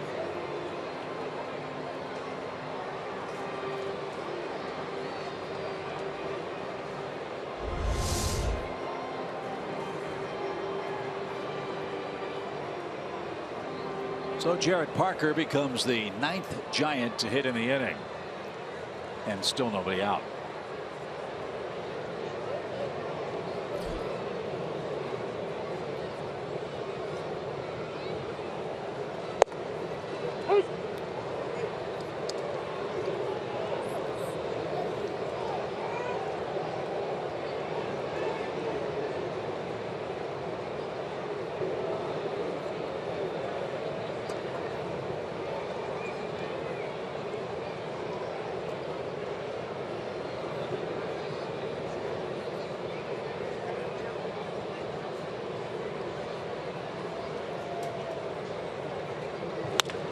Sharply hit to Darno. Flip to Castro 1.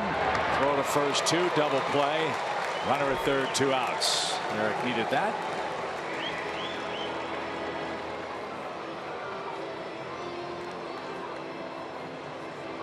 And here's the man you want to get, because you don't want to face Bumgarner in this Giants 5th.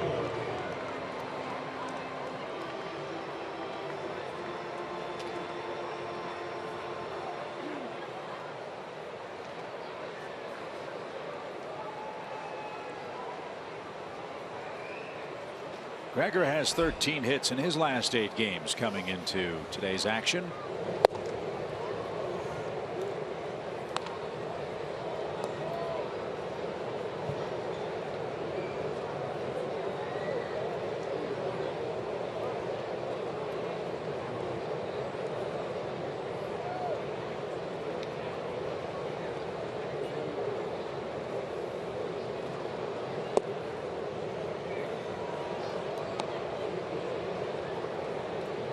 Two balls, no strikes.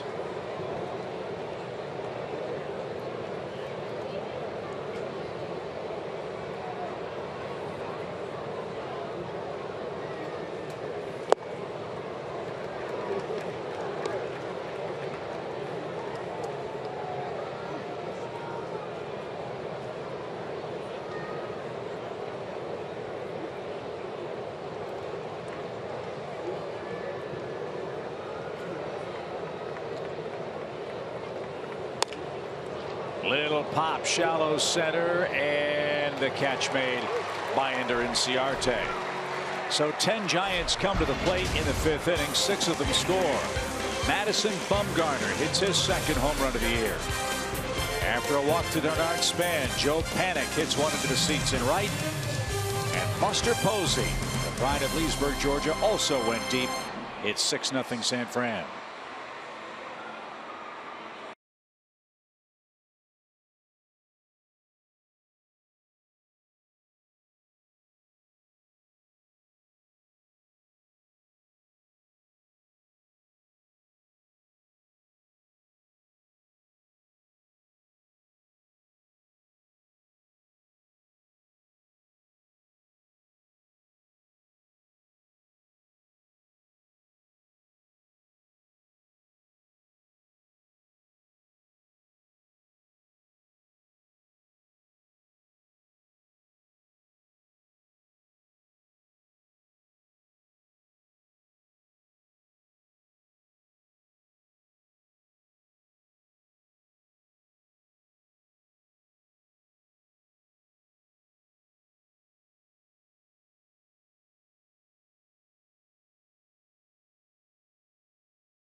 Time for an Xfinity game break. As we mentioned, the Braves heading west after the game with a date with the Dodgers and 3 with the San Diego Padres.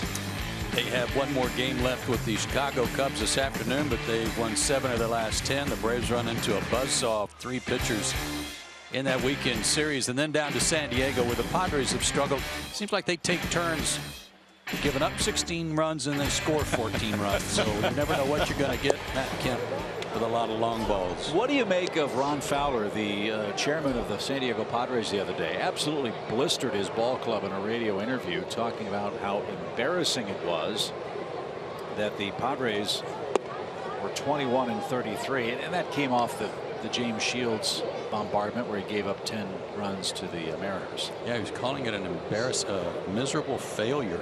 Yeah. The season so far. So they go out and they get 14 runs off the Mariners, and I'm sure he felt like, well, I woke him up. Kelly Johnson pops up as the pinch hitter for O'Flaherty. PANIK at second is there for the first out. Well, they have a history of their owners being a little outspoken out there in San Diego. Wasn't it Ray Kroc who got on the PA one time and ripped his ball club, talked about how terrible they were playing, and was so upset that he offered free tickets to the fans if they wanted to come back the next day to see his team play better? I remember that. Yeah.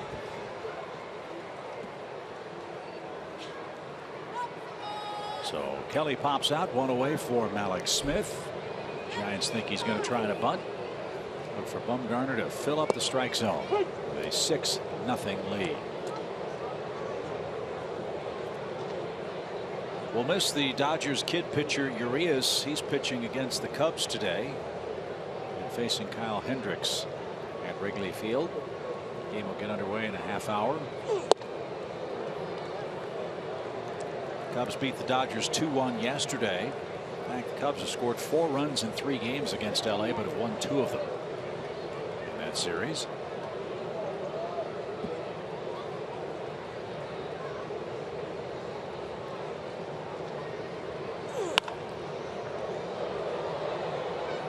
Kelly Johnson just popped out as a pinch hitter, as Chip said. But one thing I want you to watch here, remember the other day against Miami when that pop-up he hit was dropped and he wound up at second base? He was halfway to second here on this one when it was caught. Just another example of how to do things the right way, because you never know.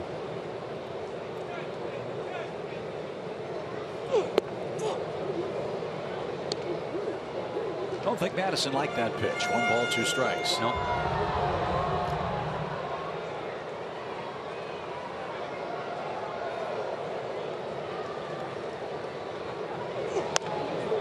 You tell every time we play the Giants when Bumgarner pitches, one of the great stories of all time about what kind of a character and how beloved Madison Bumgarner is with his teammates. Yeah, that was early in his career too. On that, it was a bus ride either to or from the Denver airport. I forget now.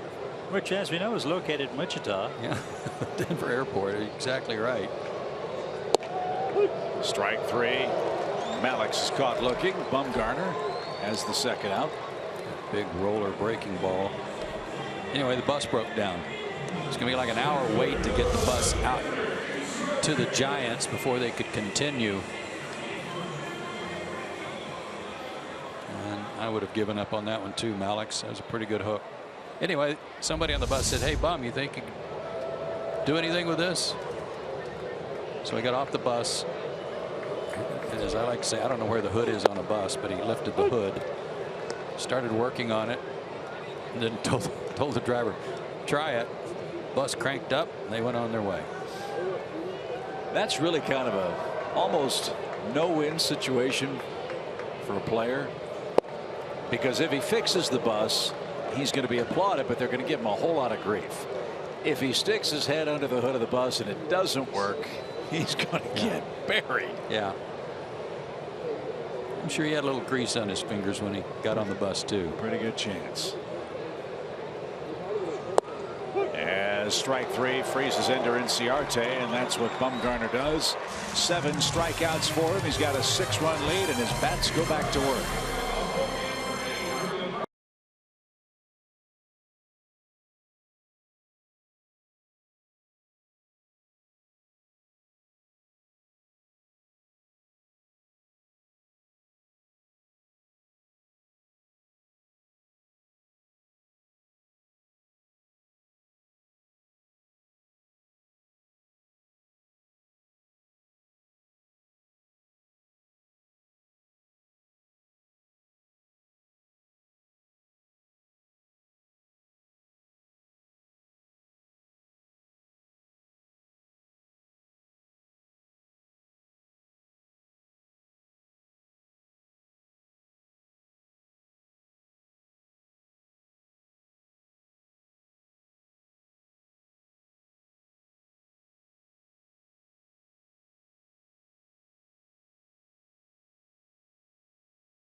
Through 5 innings in Atlanta today, Jeff Francoeur will be on hand June 11th when the Braves take on the Cubs, part of the Braves VIP meet and greet experience.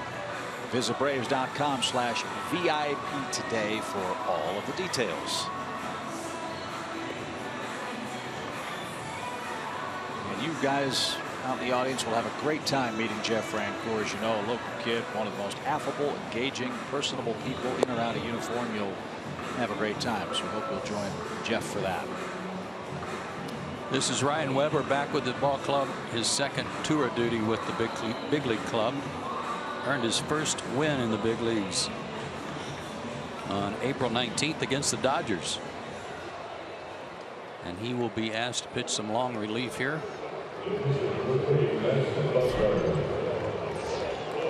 And Babe Bumgarner is the first guy that greets him. Argyle said this is Ryan's type of year, the Weber Grill. It's hot. Yeah.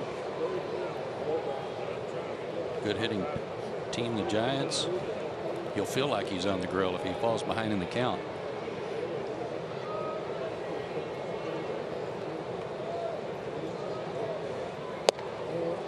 And the first one off the plate. 1 ball, no strikes.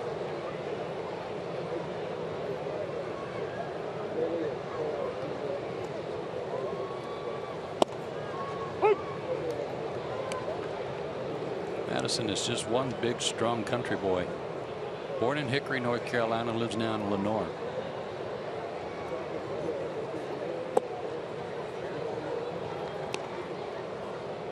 The Giants media guide is a great source of some cool stories on every single one of their players. They have a page, what they call Giants Gems. This one's hit to second. Tricky hop. Darno stayed with it for the first out. So you can learn a lot about the player and their off the field exploits. Bumgarner was, as we told you, a #1 pick in the draft in 07. With his signing bonus, he paid off his parents' house and bought himself and his fiance new pickup trucks. Not a fancy car, not a foreign sports car, but a couple pickup trucks. And when Madison Bumgarner and his high school sweetheart Allie Saunders got married on Valentine's Day in 2010, he says the story of giving her a 5-day-old bull calf as a wedding present was an exaggeration. He said his wife just wanted a calf and he bought her one. He's a roper. I mean, he likes to do competitive team cattle roping in the off season. He and Rick Stegall, my neighbor, team roper. They ought to get together. Really? Yeah.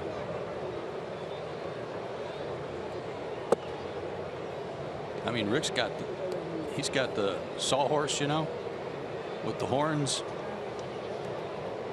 Rick was a healer, though. He wasn't a header. That's what they call him. Oh, yeah. Header healer. Rope the back legs. Yeah. Instead of the. Nice play at third, and Garcia stayed with it to get Denard Span. Okay, when you started talking about healer, I was getting a little worried, like, you know. Saxby's indescribably good play here by Adonis. Nice job there on the in-between hop to control it and throw him out. Well, in Rick's case, you know, healer's got to time it just right. You got to know when the steer's back legs are going to be off the ground, so they step into the rope. But you know what? You are proving yourself to be, how shall I say this delicately, a bit of a fibber. Uh-oh. McGee? That's Willie. You remember the Brooks Conrad home run? Yes. Do you remember what you said after he hit that home run? No. You don't? I do. You said, I don't know much about goat roping. So here you are. You're talking about the header. You're talking about the healer and how you've got to time the feet off the ground. No. What I said was I've been to 2 state fairs and a goat roping. Oh. But I've never seen anything like that. Just going makes you much more of an expert than anybody else on this crew. I can tell you that. As Darno was still able to get his man Joe Panik. A couple of tricky bounces for the Braves infield defense, but 3 groundouts sends us to the home half of the 6th.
Nothing, bottom of the 6th, and guys, you were talking about competitive calf roping. Well, I got some info for you. 2 nights ago, Madison Bumgarner in the Lenox Mall parking lot with his brother-in-law roping bales of hay. Yes, that's true.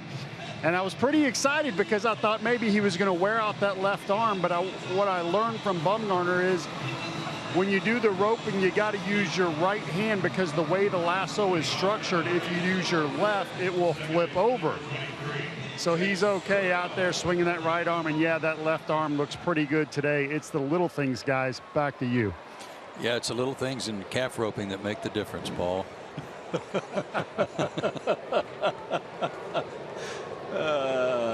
Bottom of the 6th. That was at Lenox Square, Paul? Yeah, that's what I was thinking. Where do you find a bale of hay at Lenox Mall? I don't know. It ain't going to be at Neiman Marcus. I can promise you that. Do they carry that on the team plane for him? I have no idea. Maybe his brother brought it over so they could practice. Absolutely, but you know, that's no joke. That is how much that he is into it, and you know, I guess everybody, the guy at the plate plays the guitar, the guy on the mound ropes bales of hay. I know this. If he did get it at Neiman Marcus, it's last I checked, there's $1,000 a bale there. You're right on. Can you just imagine the shoppers after the long weekend pulling up to Lenox Square, battling the traffic on Peachtree, trying to find a parking space, and there's a 6'5" guy with a rope and a bale of hay. Well, and Chip, I gotta believe a police car or somebody had to come over and say, what's going on here? And you say, hey, I'm you know, Madison Bumgarner practicing my roping before the Braves series. I'm staying at the Ritz. I'm wondering if that guy's all there, right? Swing and a miss by Chase d'Arnaud. And there's the first out of the inning. Bumgarner starting to rack up the strikeouts. That's 8 for him. Season high is 11. That was 3 starts ago at San Diego.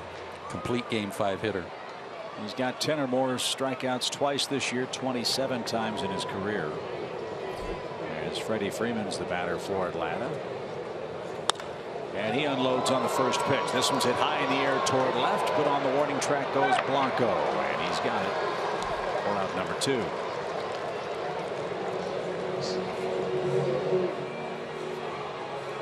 Jeff Francoeur struck out twice. This game might have been very different had Freddie Freeman's first at-bat gone differently. Not because he didn't get a hit, he did. But had that ball stayed in play instead of bouncing over the fence off the warning track, Atlanta would have led 1-0. Instead, it was a ground rule double. Runners at second and third, and then Bumgarner went to work. In fact, with those 2 strikeouts in the first inning, Madison has held opponents now to 1 for the last 27 with runners in scoring position. And what was it? Argyle only 2 runs in the first inning all year long.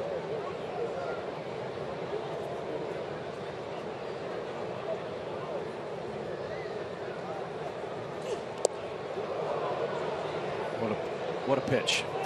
Yeah, that's already having made your mind up. You're going to swing because you're looking for that breaking ball down and in, no matter where it is. And Jeff was swinging and trying to get his foot out of the way at the same time.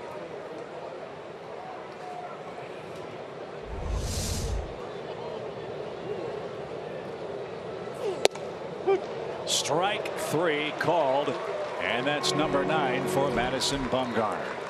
He's bailing, he's wailing today. 6-0 San Francisco. Bumgarner has struck out 9, and he's hit a homer 2.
San Francisco. We've completed 6 in Atlanta. The Braves will induct John Schuerholz and Andrew Jones into the Braves Hall of Fame at a luncheon on Friday, August 19th. Make sure you get your tickets before they're all gone. Every guest is guaranteed to sit with a current or former Braves player, coach, alumnus, or Hall of Fame member. Call 404-614-2310 for more information or to order your tickets today. Saw John Schuerholz at the ballpark this morning, looking fit as a fiddle. Good. I haven't seen John in ages.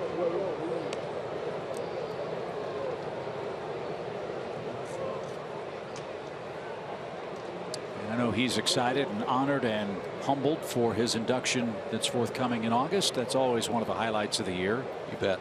Not just for the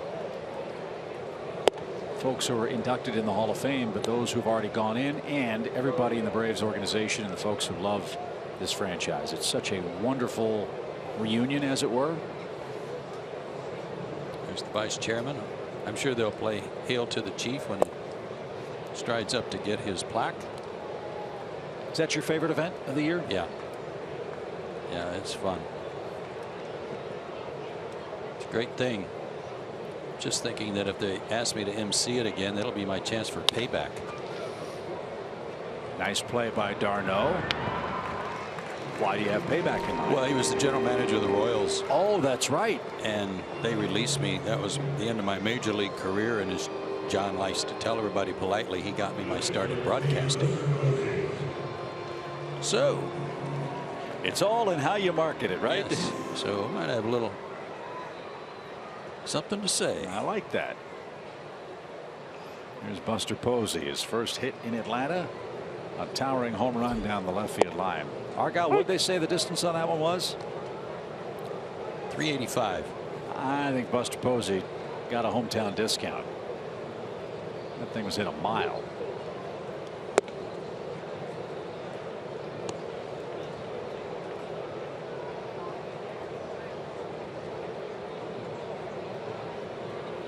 Eighth home run for the San Francisco catcher. And now 1 ball, 2 strikes.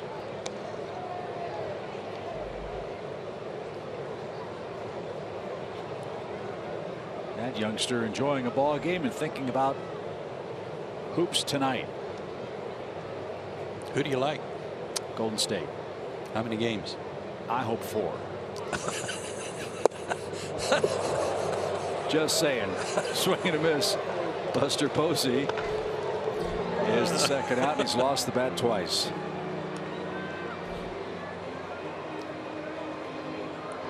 Well, the first one was a setup for the homer. Not sure what this one was for, but a good pitch by Ryan Weber.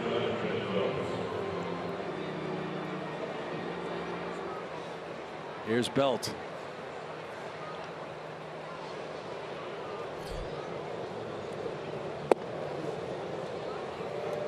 Brandon Belt was drafted twice before the Giants were able to sign him finally. The Red Sox drafted him in the 11th round in 2006. The Braves drafted him in the 11th round in 2007. The Giants took him in 2009 in the 5th round. Out of the University of Texas, right? Is it pronounced Nagadoches?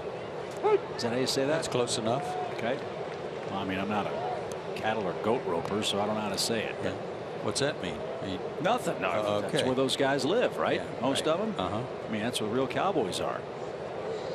Belt lives in Lufkin, Texas, and I hope that's not where all the flooding's been taking place. That's been horrible, hasn't it? Yeah, it has.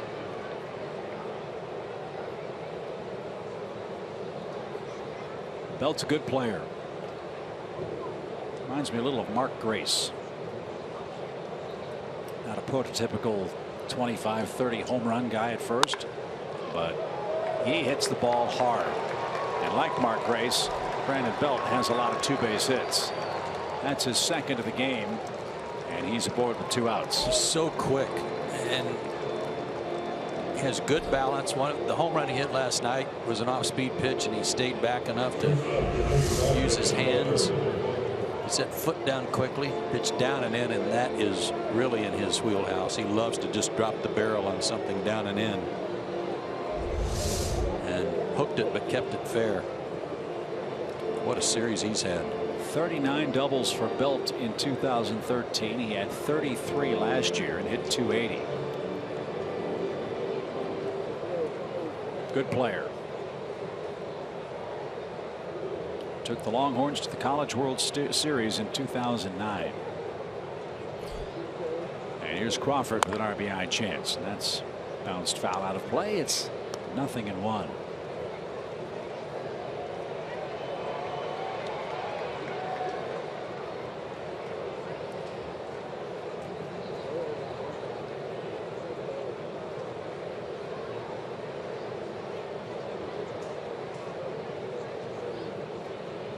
Brandon Crawford made Giants history last year. He became the first Giants shortstop to lead his team in homers in a season. The last player to do that was Bill Dahlen in 1905. The 1905 New York Giants home run lead was 7 that year.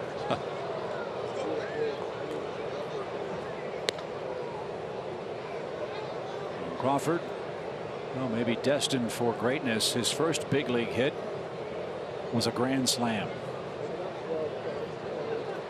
Did that against the Milwaukee Brewers.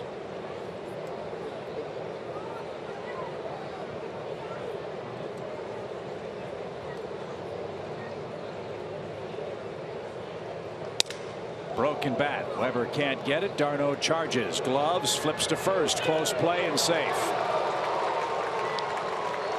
That tells you about Brandon Crawford in a 6-run game.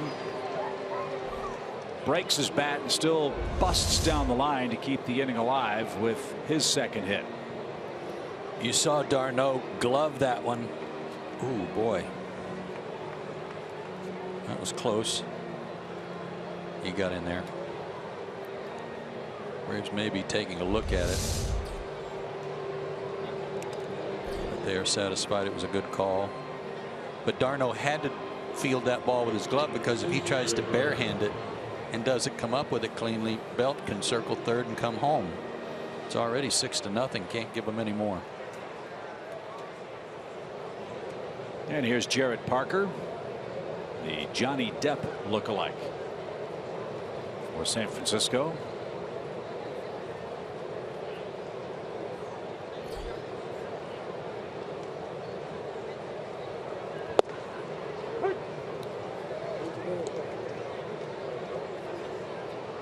You put him in that Jack Sparrow looking stuff with the makeup and wig and everything, you'd be looking at, what do they call it, doppelganger, right? I don't know if that's what that means. I just like saying it. Sounds good to me. Yes. A 1-strike pitch finds its mark. There you go. You know who Johnny Depp, that's a good one, said he patterned his Jack Sparrow persona after? I do.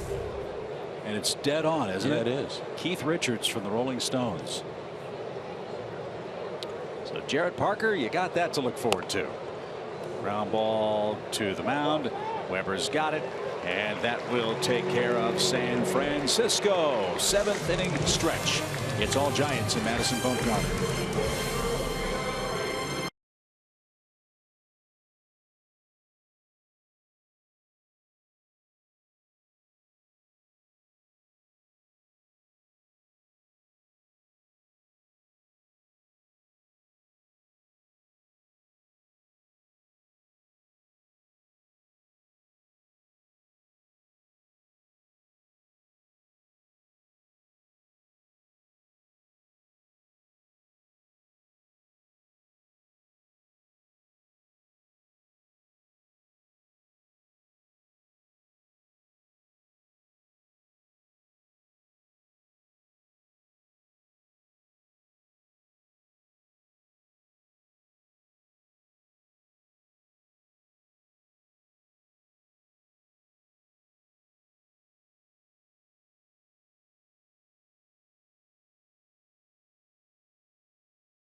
complete command today. And his work is our Toyota key play.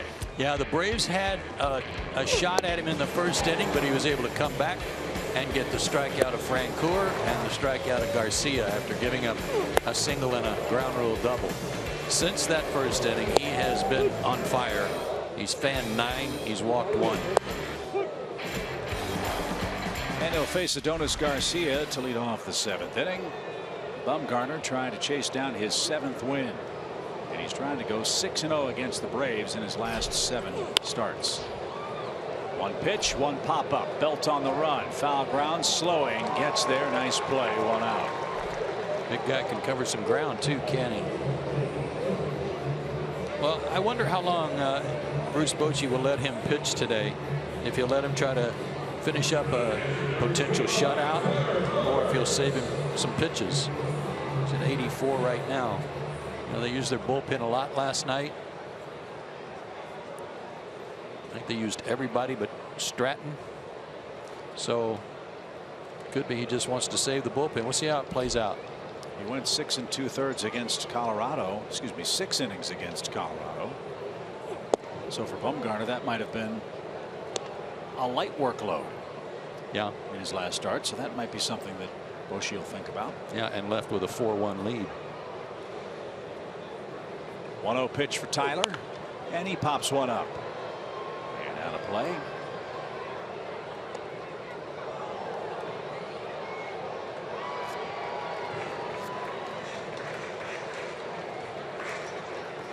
That guy played that smartly.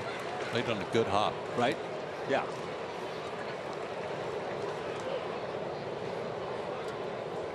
One ball, 1 strike.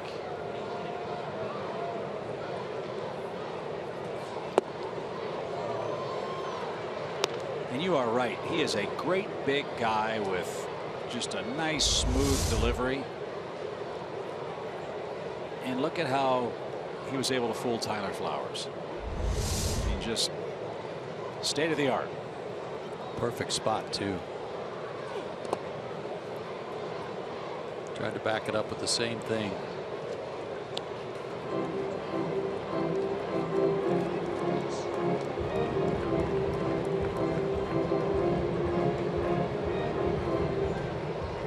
This is his 6th year in the big leagues, but he's not going to be a free agent at the end of the year.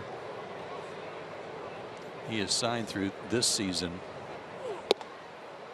with options, team options for the next couple of 3 years. Maybe the best team friendly deal in history.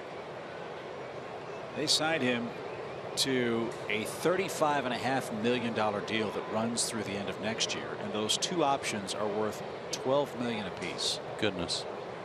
So with all due respect to the John Lesters and the David Prices of the world, what a gigantic bargain for the Giants. Swing and a miss. That is number 10 for Madison Bumgarner. 3rd time he's had a double-digit strikeout effort. Yeah, you're right. That may be one of the best contracts going right now.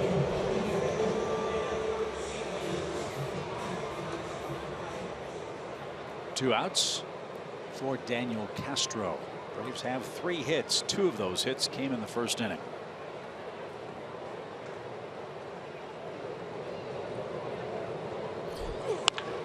And there's a base hit for Daniel. Boy, he needed that. Well, we've been waiting on that. You know, the times I've said it'd be nice to see him turn on a ball like we saw him do so often last year. Maybe that'll open up the floodgates for Daniel. So here's the newest Brave, Brandon Snyder, who came up from Gwinnett after Gordon Beckham went to the DL with a hamstring. 2nd time Gordon's had to be disabled. And look at the numbers Brandon Snyder put up in AAA. His first trip back to the big league since 2013. And he doesn't care who's out there. He's thrilled to be back. His last 2 weeks at AAA, outstanding. Gordon Beckham placed on the disabled list today, if you hadn't heard, after re-injuring his hammy last night, running to first, trying to avoid a double play. And I thought this call-up was an interesting one in that it's something we talked about when Brian Snitker was brought on to manage this team. I don't know if Brandon Snyder was on anybody's radar for the 2016 season. But Brian Snitker saw this guy. So the Braves manager, working with Snyder in AAA, said, hey, maybe this is the right guy to replace Gordon Beckham with a similar skill set. We'll see.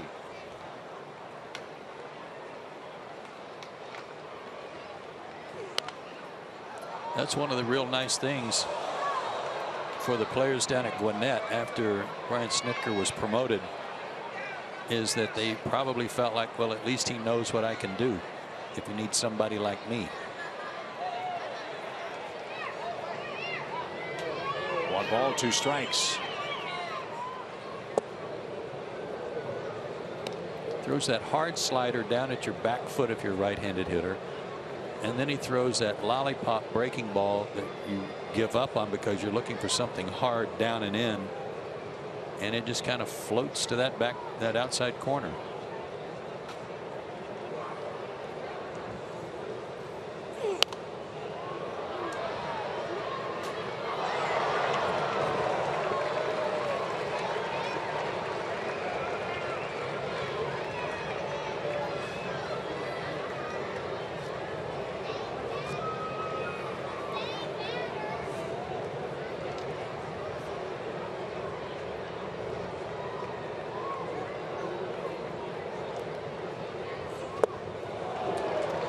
That takes care of Snyder as Bumgarner has his 11th strikeout. We hit the 8th.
Braves Baseball is sponsored by Georgia Power and Xfinity. X1 from Xfinity will change the way you experience sports. To the 8th we go, and that is the story. Madison Bumgarner has hit a homer. He has thrown a 7-inning shutout, and he has struck out 11 Braves. That lady's had a great time. She's been at every game. She's got like 37 hats. She's kind of alternating. A loyal Giants fan, to be sure. There was apparently a picture in a screen grab from last night, and I can't remember where I saw it, but a Giants fan had maybe the coolest hat I think I've ever seen. Oh yeah, with the ring. The ring hat. Uh-huh. I had never seen that before. That was outstanding. Birdie said not even that hat could cover his forehead. There's the lady. She's got them all. Great white shark for Blanco. Got it. So she has a hat for every guy? I guess. But see, she's kind of cheating because Samardzij's nickname is the Shark too. So does she have a different shark hat for Blanco and Samardzij? I wonder. I'm going to say no. Yeah, probably right. And there's the giraffe for I have no idea. Yeah. She's telling our camera operator probably a lot more than he wants to hear. Well, I remember the long neck comment from the other night.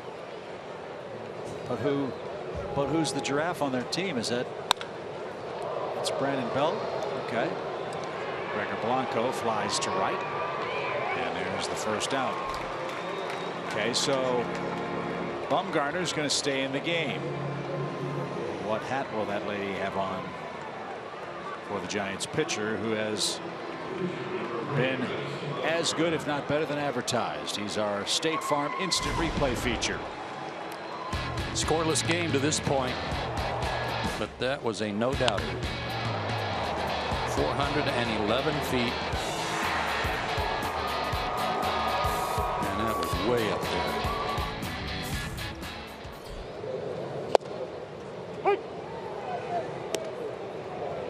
Oh.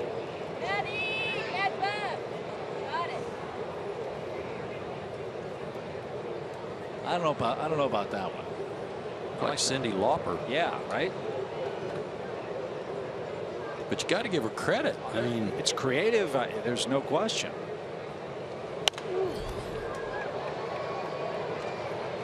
So we've seen the shark. We've seen the kind of top hat. We've seen the giraffe, and now we see the she's not playing favorites. Wait, now we've got a regular hat. Oh, she's breaking out the Krukoisms now. Grab some pine meat. Okay, yeah. Yep.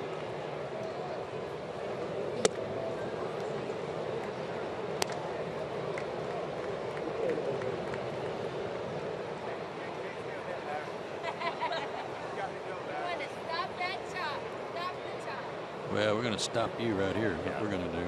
Yeah. Enough of that. 1 ball, 2 strikes. And yeah, grab some pine meat. There you go.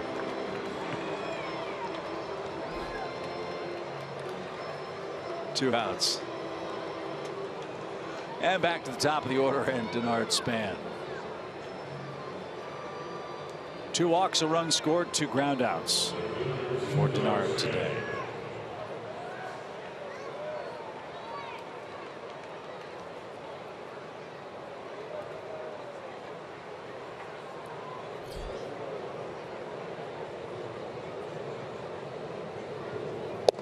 They're underway in Chicago, where the Dodgers and Cubs are getting after it.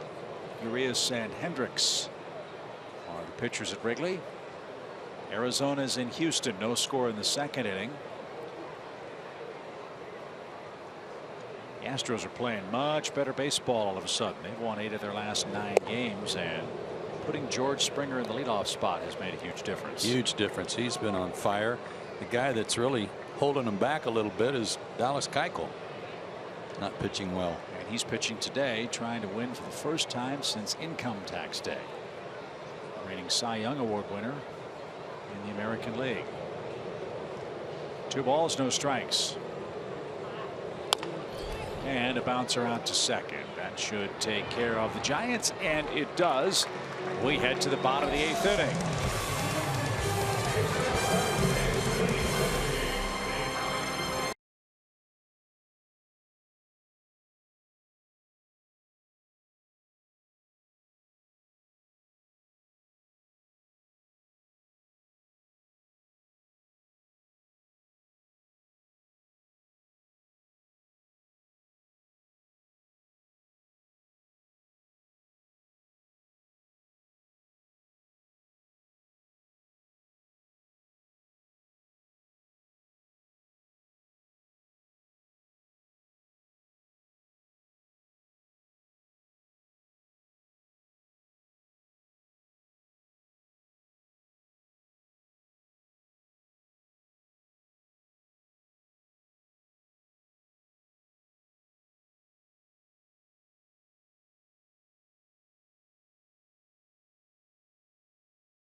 Braves Live presented by Xfinity. We'll recap the homestand.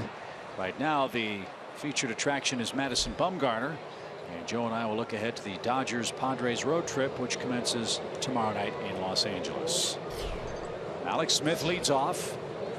And the first from Bumgarner is caught on and missed. Braves won 2 close games from the Giants in this series.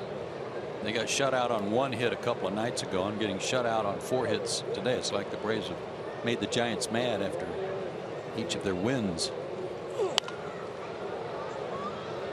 Well, good pitching is what has propelled San Francisco. Told you about what their big 3 has done.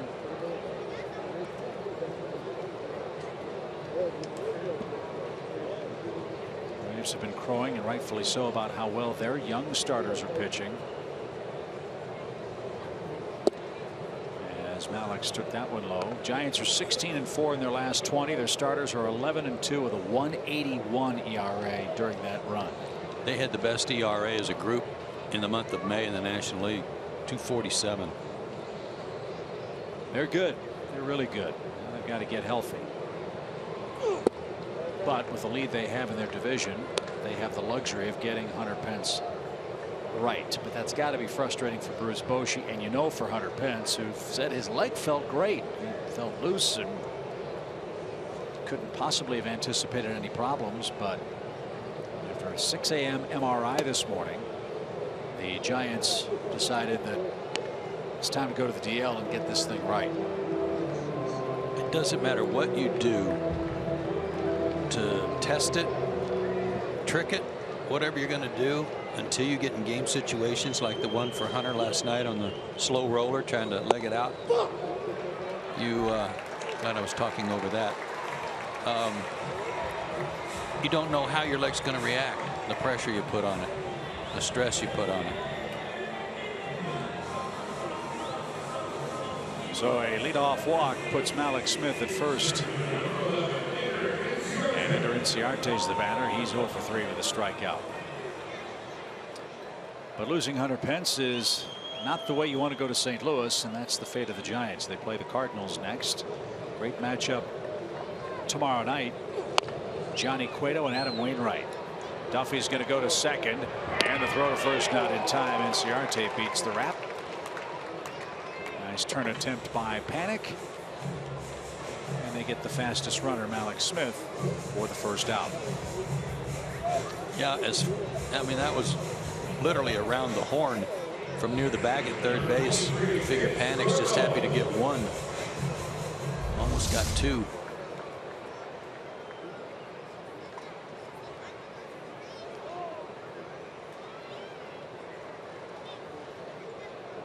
So here's Chase Darno. Chase has a couple of hits and a strikeout.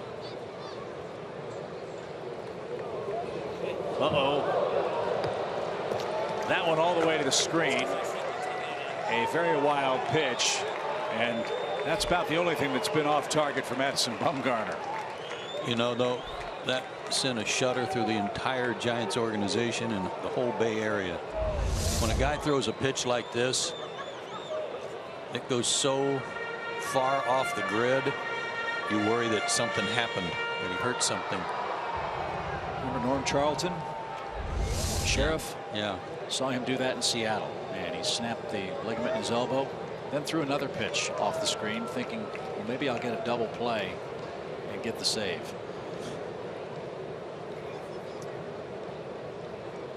Well, fortunately, Bumgarner looks to be all right.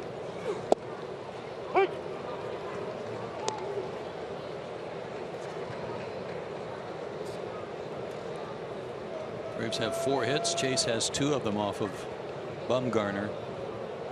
Struck out his last time up, but he's been a pain in the lefty's neck. 1 ball, 1 strike. And a hot shot towards short. It ate Crawford alive, and he'll have no play, and everybody's safe. That's an error.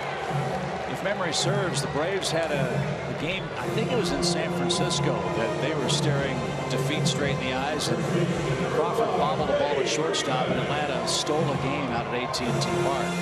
I remember that.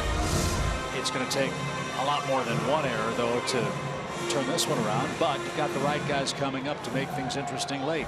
Well, he did what you'd expect a guy of his ability to do, and that is made sure he got down to block the ball, but it still took a funny hop off his glove and into his chest. This is a good matchup. I've enjoyed this today.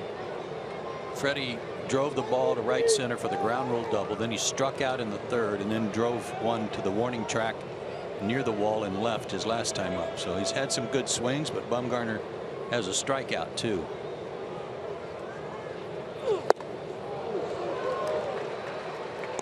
Again, he's not throwing hard by today's standards, but when he wants to throw that fastball, as Paul said, not belt high, but collarbone high, you know, a little above the letters, it's very effective.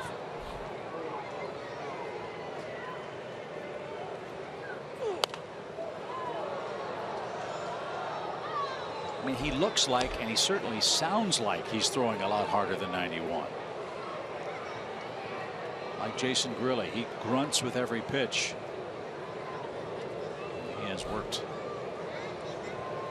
7 1/3 terrific innings today so far.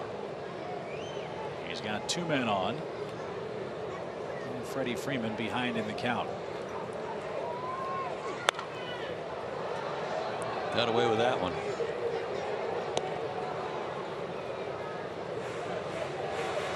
All 6 Giants runs came across in the 5th inning. Blanco walked, Bumgarner homered. Span walked, Panik homered. Duffy was hit by a pitch, Posey homered.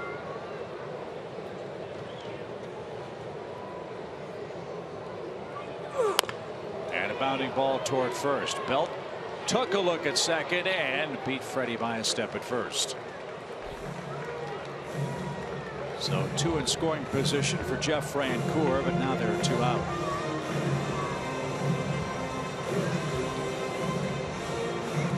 And I was right on that. Crawford, it was last year, May 31st, almost a year ago today.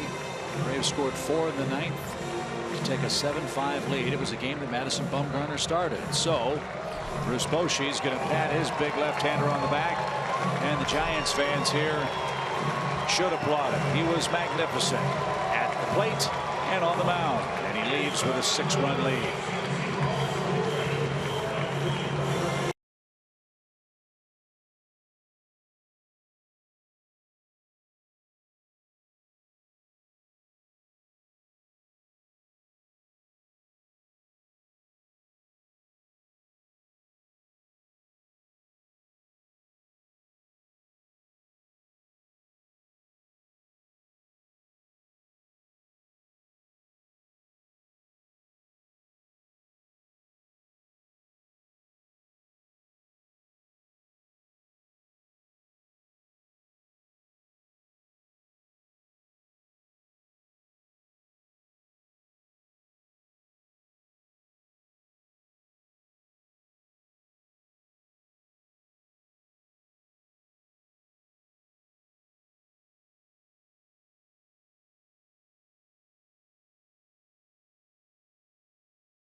Your Braves are over on Fox Sports South. Join us as we start our West Coast Chop with Game 1 of the series against the Dodgers.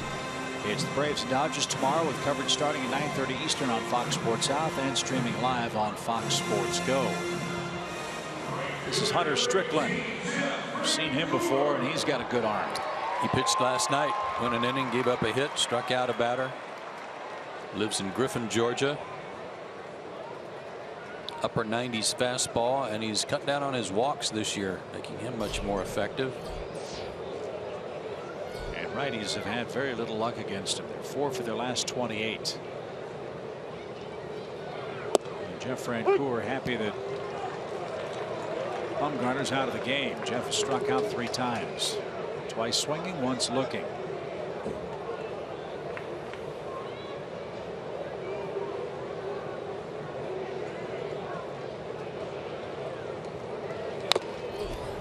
Oh, that got Buster Posey.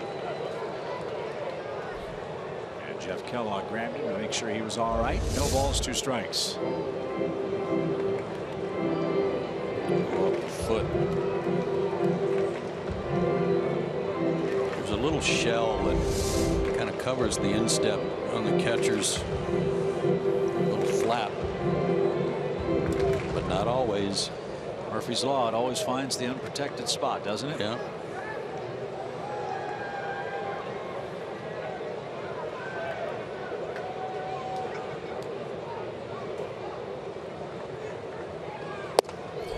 Woo. 98 miles an hour off the corner. A little crossfire action too. Looking from the third base side of the rubber.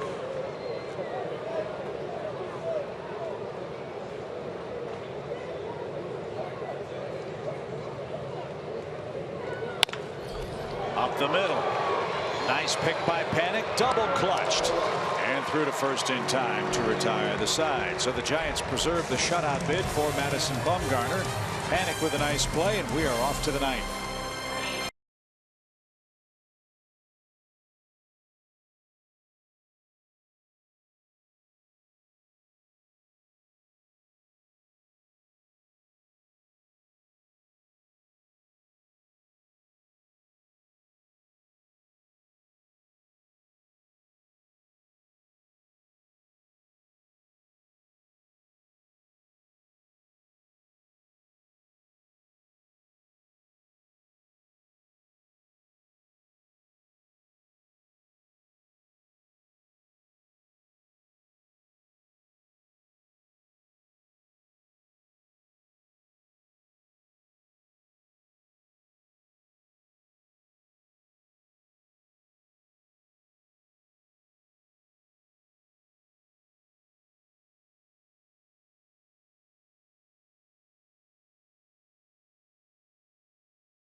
Said in a Major League Baseball clubhouse, it's time to panic. Yeah. Well, Joe Panik. He was one of 3 home runs launched in the 5th inning. For him, it was his 6th of the year. Don't you love the cliche speak that you hear in professional sports? When a team goes through a losing streak and they're supposed to have a successful year, everybody's thought, well, it's definitely not time to panic. I mean, we're going to be fine. Just once, I wish somebody would stand in front of the microphone and say, all right, it's time to panic. Where's the button? Right. Joe Panik starts off the night. Just a great baseball name, isn't it? I like him too. Yeah. How about that? That was a tough play he just made. Yeah, it was. Off the bat of Jeff Francoeur. And he was a #1 first-round pick, right? I think you're right. I'll check. I mean, if he was an actor, everybody would think that he made his name up. It's a stage name. This one's popped up left side. Adonis in foul ground is going to have plenty of room. There's out #1. Let's see if we can find the bio for Joe Panik. First round, 29th overall in 2011. Made the All-Star team last year. Hit .312. And played in 100 games. As we said, back spasms and back inflammation cost him the final 2 months of the year. So his loss, Hunter Pence was out for a lot of the season, yet the Giants still finished above 500, but didn't get to postseason play. When it's an even year, however, they usually go to the World Series and win it. Yeah, they called it a rotten year last year. Right. But I think that's a good thing, though. Sure. Expectations are always high now. Braves don't see the Giants again until August 26th, 7th, and 8th, the weekend series at AT&T Park. 1 ball, 1 strike for Matt Duffy. Got hit by another pitch and lines to center. That ball looked like it was knuckling on Inciarte, and he dived and held on. Yeah, he had to change directions.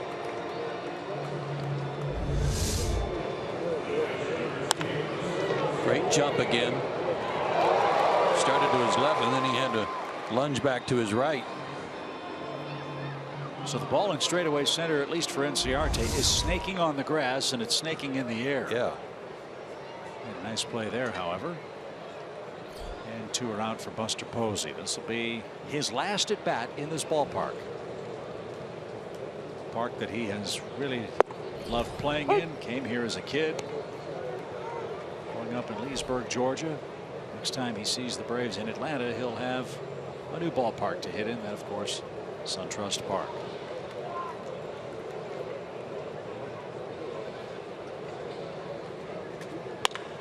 And that one right back where it came from, but d'Arnaud had Posey played perfectly. 6 up, 6 down for Alexio Gondo as our game moves to the bottom of the 9th.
As we head to the bottom of the 9th inning, that's Chris Stratton, who made his big league debut here in Atlanta on Monday and looked very impressive. Kid out of Mississippi State. Buster Posey's out of the game as well on a hot afternoon. Trevor Brown takes over for the bottom of the 9th inning. Stratton had a 1-2-3 inning in the 8th. Struck out 2 batters.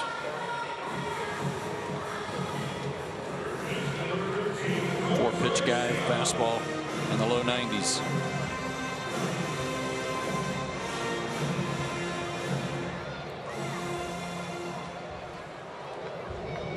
Six runs, 8 hits for the Giants. No runs, 4 hits for the Braves. Bumgarner and Blair will be the pitchers of record, barring a big 9th inning rally for the Braves. Crowd today announced 15,983.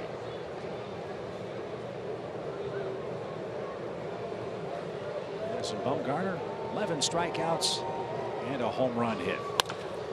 Ground ball the other way. Nice pickup. Panic gets his man for the first out.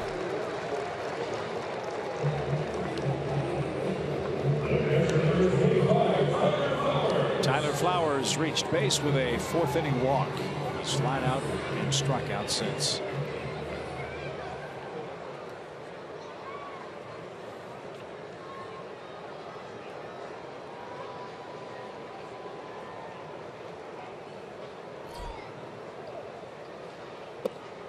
Julio Teheran and Kenta Maeda for the Braves and Dodgers tomorrow night. The featured attraction will be Game 2 of that series Saturday night. Mike Fultonevich and Clayton Kershaw. It'll be a beaut. And then Matt Whistler and Scott Kazmir finish things up on Sunday afternoon. Then we'll make our way down to San Diego.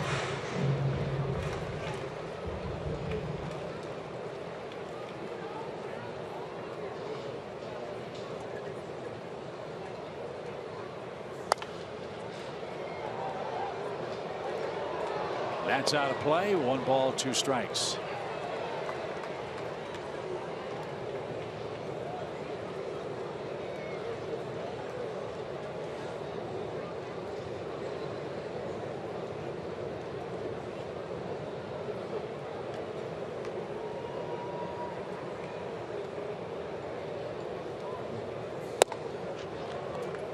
Not only will those games against the Dodgers be a treat, but it'll be our last chance to say hello and chat with legendary Vin Scully. Yeah, that'll be a treat.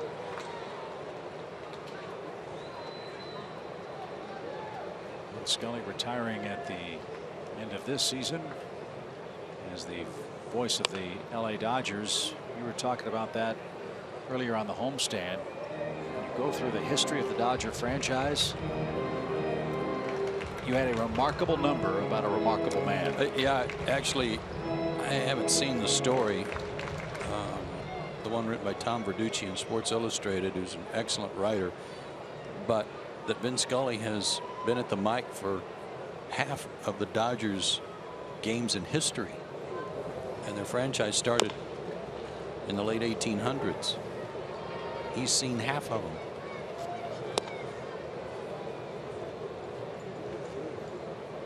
How many times you think he said, low ball 2? If they paid him $1. I think they have. Yeah, good point. 2 balls, 2 strikes. And Flowers didn't like that call. He lets Jeff Kellogg hear it, but on a hot day, the home plate umpire is not going to be too sympathetic. 2 outs. 3rd strikeout for Stratton in this series. Was it a strike? That looked a little high. No matter what the score is, these guys want to hit. They don't like to get shortchanged. So Daniel Castro hits. Everybody has a Vin Scully story, and we'll tell a few of those when we're out in Los Angeles. But a quick one was, many fans remember the infamous Ozzy Osbourne 7th inning stretch performance at Wrigley Field. Vin Scully was in the booth next door and witnessed every bit of that. And if only I could have a picture of Vin Scully's face when he heard Ozzy Osbourne singing. He gave you that look your dad used to give you when you had decided it'd be a good idea to rub crayons all over your mom's kitchen floor. And I started laughing, he started laughing, and I leaned around the glass and I said to Mr. Scully, as I called him then and now, I'd pay $1 million if you could do this interview. And he said it would be very short. I gave him kind of the puzzled look that I have so often, and he said it'd be 2 questions. Who are you and what are you?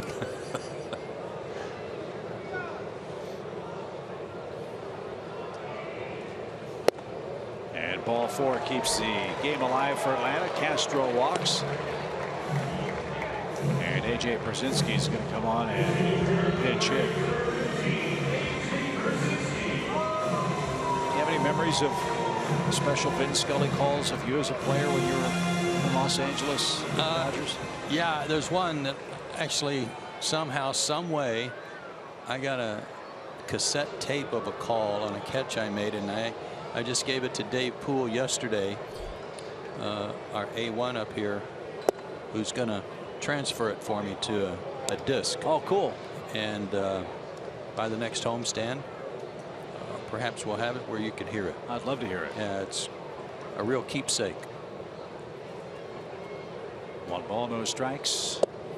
I don't think it's a stretch of the imagination to say that he's the best that ever was, probably the best that ever will be. Not just that, he treats people all the same. It didn't matter if I was a lowly rookie or, you know, a guy trying to make the big league club. He treated you the same, with the same smile and with the same interest as he did all the veteran players. AJ pops up, and that'll take care of business for the San Francisco Giants. They wrap up this series with the Braves with a 6-0 shutout. 3 home runs in the Giants' 5th inning. One of them by Madison Bumgarner, who struck out 11 to earn victory number 7. Back to recap it in Atlanta right after this.